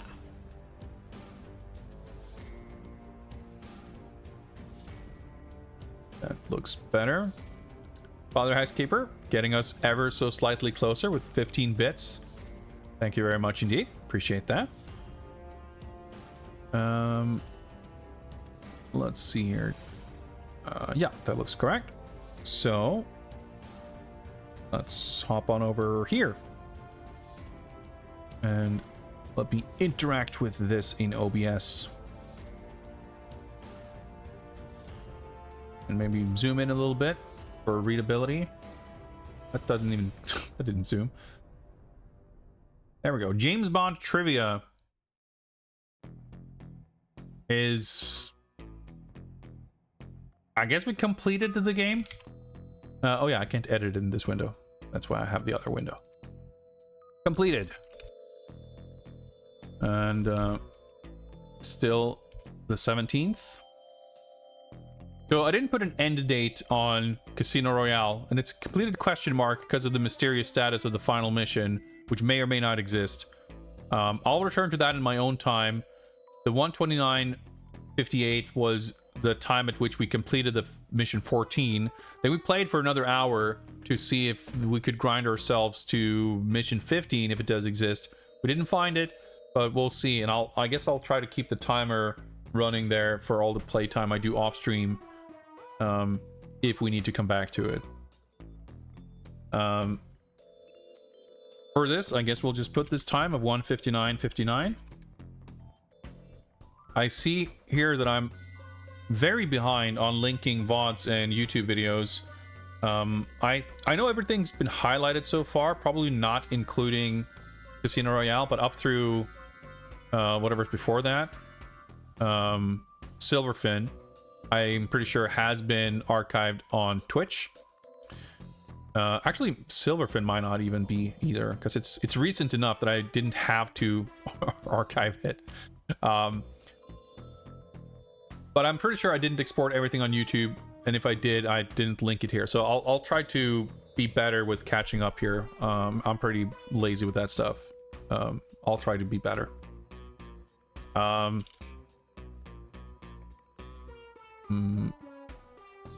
Credit sped our way through 100 questions.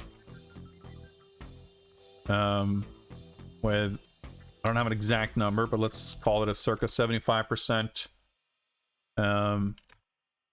correct answer rate. Did a second single credit run, achieved a rank of secret agent with I have the emulator still up. My high score is 36861. 36861.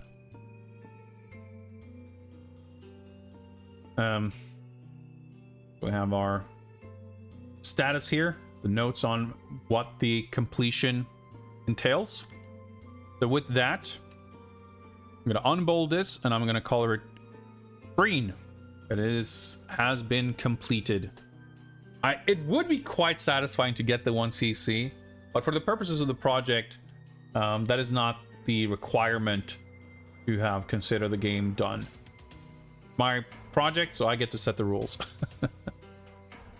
That means that up next, whoops, if I can spell next correctly,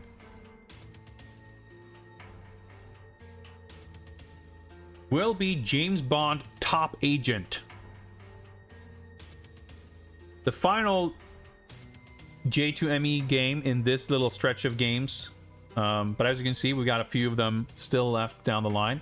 But the final phone game before the Quantum of Solace mega chapter of 4 games. So that's the top amount so far of individual different game adaptations of the same film. We've had a few films that had 2 or even 3 adaptations, and we've had stuff like Everything or Nothing that had a GBA game and a console game. Nightfire, of course, had the 3 versions. There were 3 versions of The World's Not Enough. But Quantum of Solace has 4 unique versions. The 360 FPS, the PS2 FPS, the DS game? Maybe that's also an FPS? I don't know. And the J2ME game, which I believe... yeah, so Quantum of Solace is by Java Ground, who did develop Casino Royale, which was really sick. And I guess they were also responsible for James Bond Top Agent. Not sure Sony Online Entertainment has some kind of credit on this, but that's exciting because Casino Royale was pretty sick, and it was a good enough framework and engine for a game that they could quite easily make more Bond games with it. Now, if it's exactly the same as Casino Royale with like new levels, the novelty may wear off a little bit, but that was still a fun, cool game. So I think we're in for a good time with James Bond Top Agent. We will see when we get to it. Like I said before, we've got some stuff coming up over the near future. The Fatal Fury beta is running this weekend, so I'll be streaming that for sure. At least on Saturday, but maybe we'll even look at it on Friday or something. The Phantom, the beat 'em up, comes out on Tuesday next week, if all goes according to plan. So I will most likely be streaming that on next week's Wednesday stream. I don't know if there's other stuff happening that's of a slightly time-sensitive nature. There probably is. There might be new releases or something else, demos, betas, what have you, that I'm just forgetting about right now. And if we can do these Bond phone games kind of in a single stream, it's nice to kind of pepper them in between all this other stuff. But I want to make sure I have a nice chunk of time that I can dedicate uninterruptedly as best I can for all these Quantum of Solace games, because I would really like to be able to do them all in one chunk. It's gonna be pretty challenging. I wanted to do the same with The World's Not Enough, and that did not pan out at all. But we'll see. We'll see. I would hope that it doesn't get like stretched out over the entirety of the next several months. So we'll see. But it's nice, you know, we got a nice mix of stuff coming up here because we've got those games. Then we've got the Wii and DS GoldenEye remakes. Then Bloodstone, console handheld. Then we've got 2 phone games. One is a car game and one is a card game. And then we've got the remaster port remake of GoldenEye, and then 007 Legends. So we're arguably in sort of kind of the home stretch, but of course some of these games are going to be some of the longer ones, probably the console ones. But I'm excited because I'm expecting these games to be kind of relatively friction free, relatively modern. But not even modern, just 360 era first-person shooter action games. And we've got some games by like Eurocom and Treyarch, and you know, they should be pretty decent. So 2025 should, by all accounts, be the year we finally finish James Bond. And I think we've got a lot of interesting stuff ahead of us. But you know, we should not get too ahead of ourselves. Focus on the task at hand, which of course for now will be James Bond Top Agent. Hypothetically, I guess we could even do this on Wednesday if I really wanted to get this out of the way. But I'll need to think about it. Given the nature of what's my work situation currently, we have some deadlines. It's not impossible that I will have to skip streaming on Wednesday anyway. But I will keep you all posted. This is where we're at for now, anyway. As far as trying to rank the Bond quotient, how do you even rank this? Like, it doesn't really have any of this stuff because it doesn't have any... None of this appears in the game because it's just questions about Bond.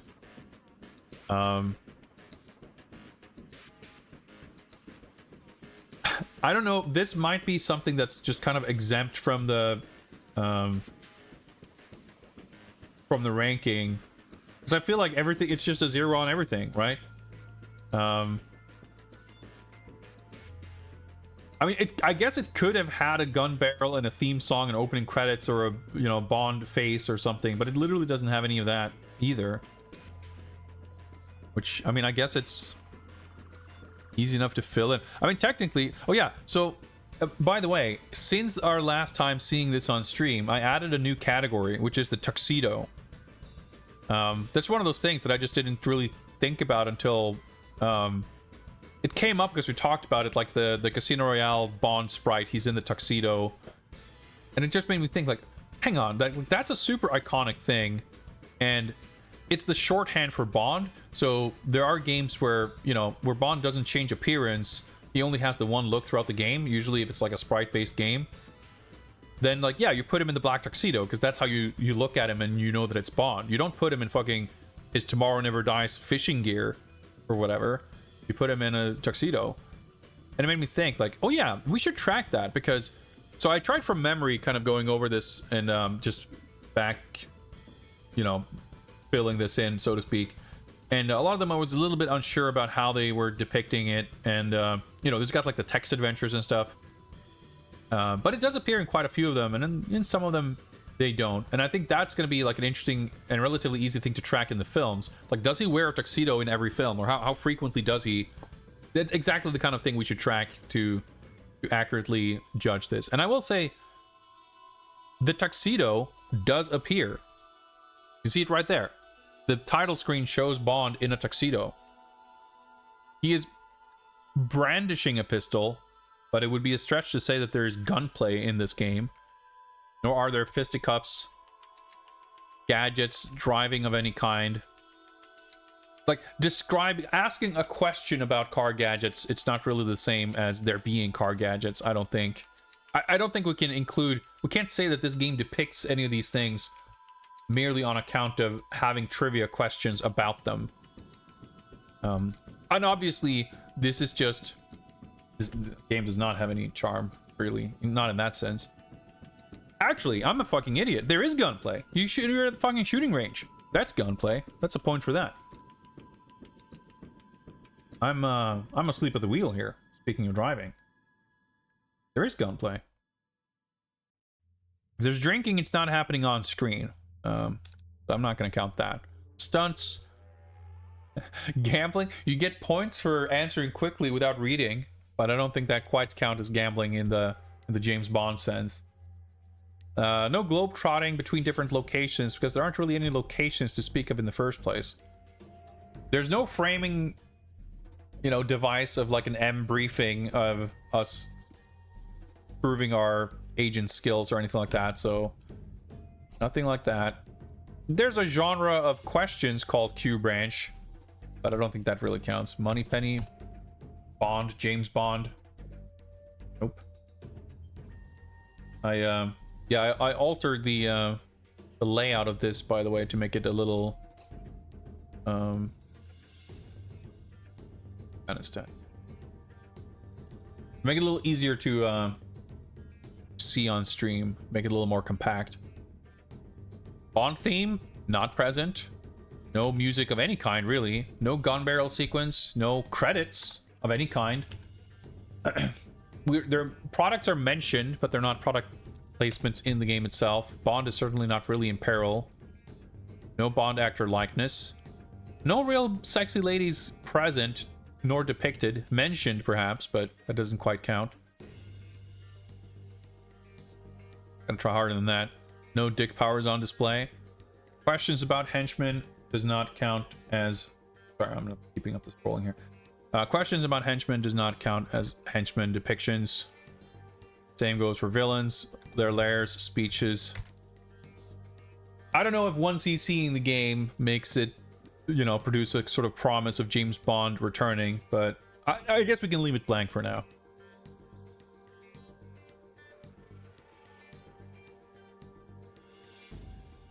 It does have gun barrel imagery and sexy silhouettes.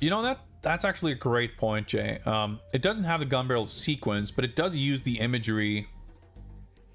And you're correct in that it has like the opening credit-esque lady silhouettes. That's totally fair. The game did make an effort to include that imagery, and we should reward it for it. I'm a little... I've been a little... actually, let's leave this blank. Kind of narrow-minded of sorts in how I was looking at it, because it's just like menus or whatever. But you are quite correct. Let's adjust that. I think so. Gun barrel, I think we can go to a 0.5 because it uses the imagery, but it's not the actual gun barrel sequence. And I've given 0.5s to other games for like sort of including it or evoking it halfway, and they've arguably done more than this game did, so I can't really give it more than a 0.5. I can't offhand specify the exact nature of every single depiction that I've rated here, but there's been stuff that like it has like you see the white dot flashing thing, or there's like a shot of the gun barrel, but it doesn't have like the full sequence of everything. And if it had anything like that, I don't think I would have given them 0. Regardless, this is the game we're judging now, and if I need to calibrate some of this and change it later, so be it. But we're gonna focus on this game for now, and there's no way we can give it a proper, like, it has like the blood dripping down when you like, it's borrowing quite a bit from it, but it's not, it's like in Casino Royale, the film, I think it is, right, that has like the gun barrel at the very end, or is that I think that happened, and it's like, it's a little weird. It's like kind of the thing it's supposed to be, but not quite. And I think that's enough to make it like not feel proper. So it would be weird to give this full credit for that, I think, even though it's cool. The bigger question for me is the sexy ladies one, because that's the one where I can think like, yeah, they're not named characters, but they don't have to be. They're like silhouettes, but they're certainly more than implied. We see enough of them to confirm that they are in fact sexy ladies, even if we can't quite see their faces or anything. So this one I would be more inclined to give the full credit for. Like Casino Royale gave a 0.5 because it's mostly like Vesper appearing in a dialogue box format. So there's a sexy lady being alluded to, but we don't really get to see her in the game. We don't get to see more than her face. We see the silhouette of her sprite, and the mysterious in-game sprite may be visible in the secret, may or may not exist, mission 15. I don't know. But here I feel much more comfortable saying I didn't mean to, I just accidentally pasted that over. That's not what there we go. They were like, what kind of Bond imagery can we include? Well, we can put some sexy ladies in here, and they did. So I think that's fair. So thank you for calling me out on that. That feels more accurate. That lands us as a final raw Bond quotient of 2.5, which I think is somewhat respectable for a game that essentially doesn't have characters in it. You know, for a game that's text and menus and doesn't take place, it doesn't have fiction, it doesn't take place within the world of Bond. You know, there's a few things here that it can, you know, collect some points for, and that's nice. But of course, it was never going to be something that could really, the way the Bond quotient is calculated, it's not really in the cards for a game like this to be able to score very highly. And I mean, it's not the kind of game where you're like, oh, you like James Bond, like, oh, you wanna feel the experience of living the fantasy of being James Bond. Oh yeah, here, take this quiz. You know, it doesn't really fulfill that side of, you know, what makes it a fun, exciting time to play games based on an existing property that you are a fan of, you know. It fulfills a different kind of version of that where you get to test your knowledge and maybe learn a few things. So that's fun and cool in its own regard, but, you know, it's not quite the kind of thing that's going to score highly on something like that. But there you have it. And with that, I think we have succeeded in our mission for today. Our mission for today was James Bond trivia. Our mission for next time, whenever that shall be, will be James Bond Top Agent. We did look at this before. That's right. James Bond Top Agent is a turn-based tactical fighting game, whatever the hell that means. The game allowed players to create their own customized secret agent and battle other players, which I guess is where Sony Online Entertainment comes in. So this clearly sounds like it's not at all based on the Casino Royale engine, but a totally different thing. Now I'm like even more excited because I was reckoning, even though that was a cool game, we might just get a kind of a retread. But no, it sounds like it's something very different. So I'm not sure when this is going to happen, but probably relatively soon. But we will finish there for today. And I shall figure out who we may want to raid.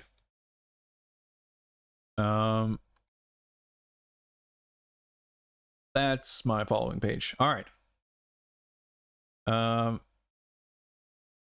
Let's see here. What is happening on Twitch? Bill Bowl is doing more inscrutable Spectrum gaming. It looks like Hazemaker is doing a live beta test of Wolfling Reloaded, which I have no idea what it is, but knowing Hazemaker, it's probably some cool Commodore 64 thing. And, you know, it doesn't get much more British than that. And that seems like a thematically appropriate thing to check out after a Games Bond stream, don't you think? So let's go say hi to Hazemaker 64. This game looks pretty sick, honestly. And I shall hopefully be back on Wednesday. Knock on wood. But if not, I'll try to advertise as well ahead of time as I can. But whether it's Wednesday or Friday or Saturday, I will be back before too long. And I hope to see you guys back here then. Till then, take care, and thank you very much for watching. I'll see you guys around. So, see you later. Goodbye for now.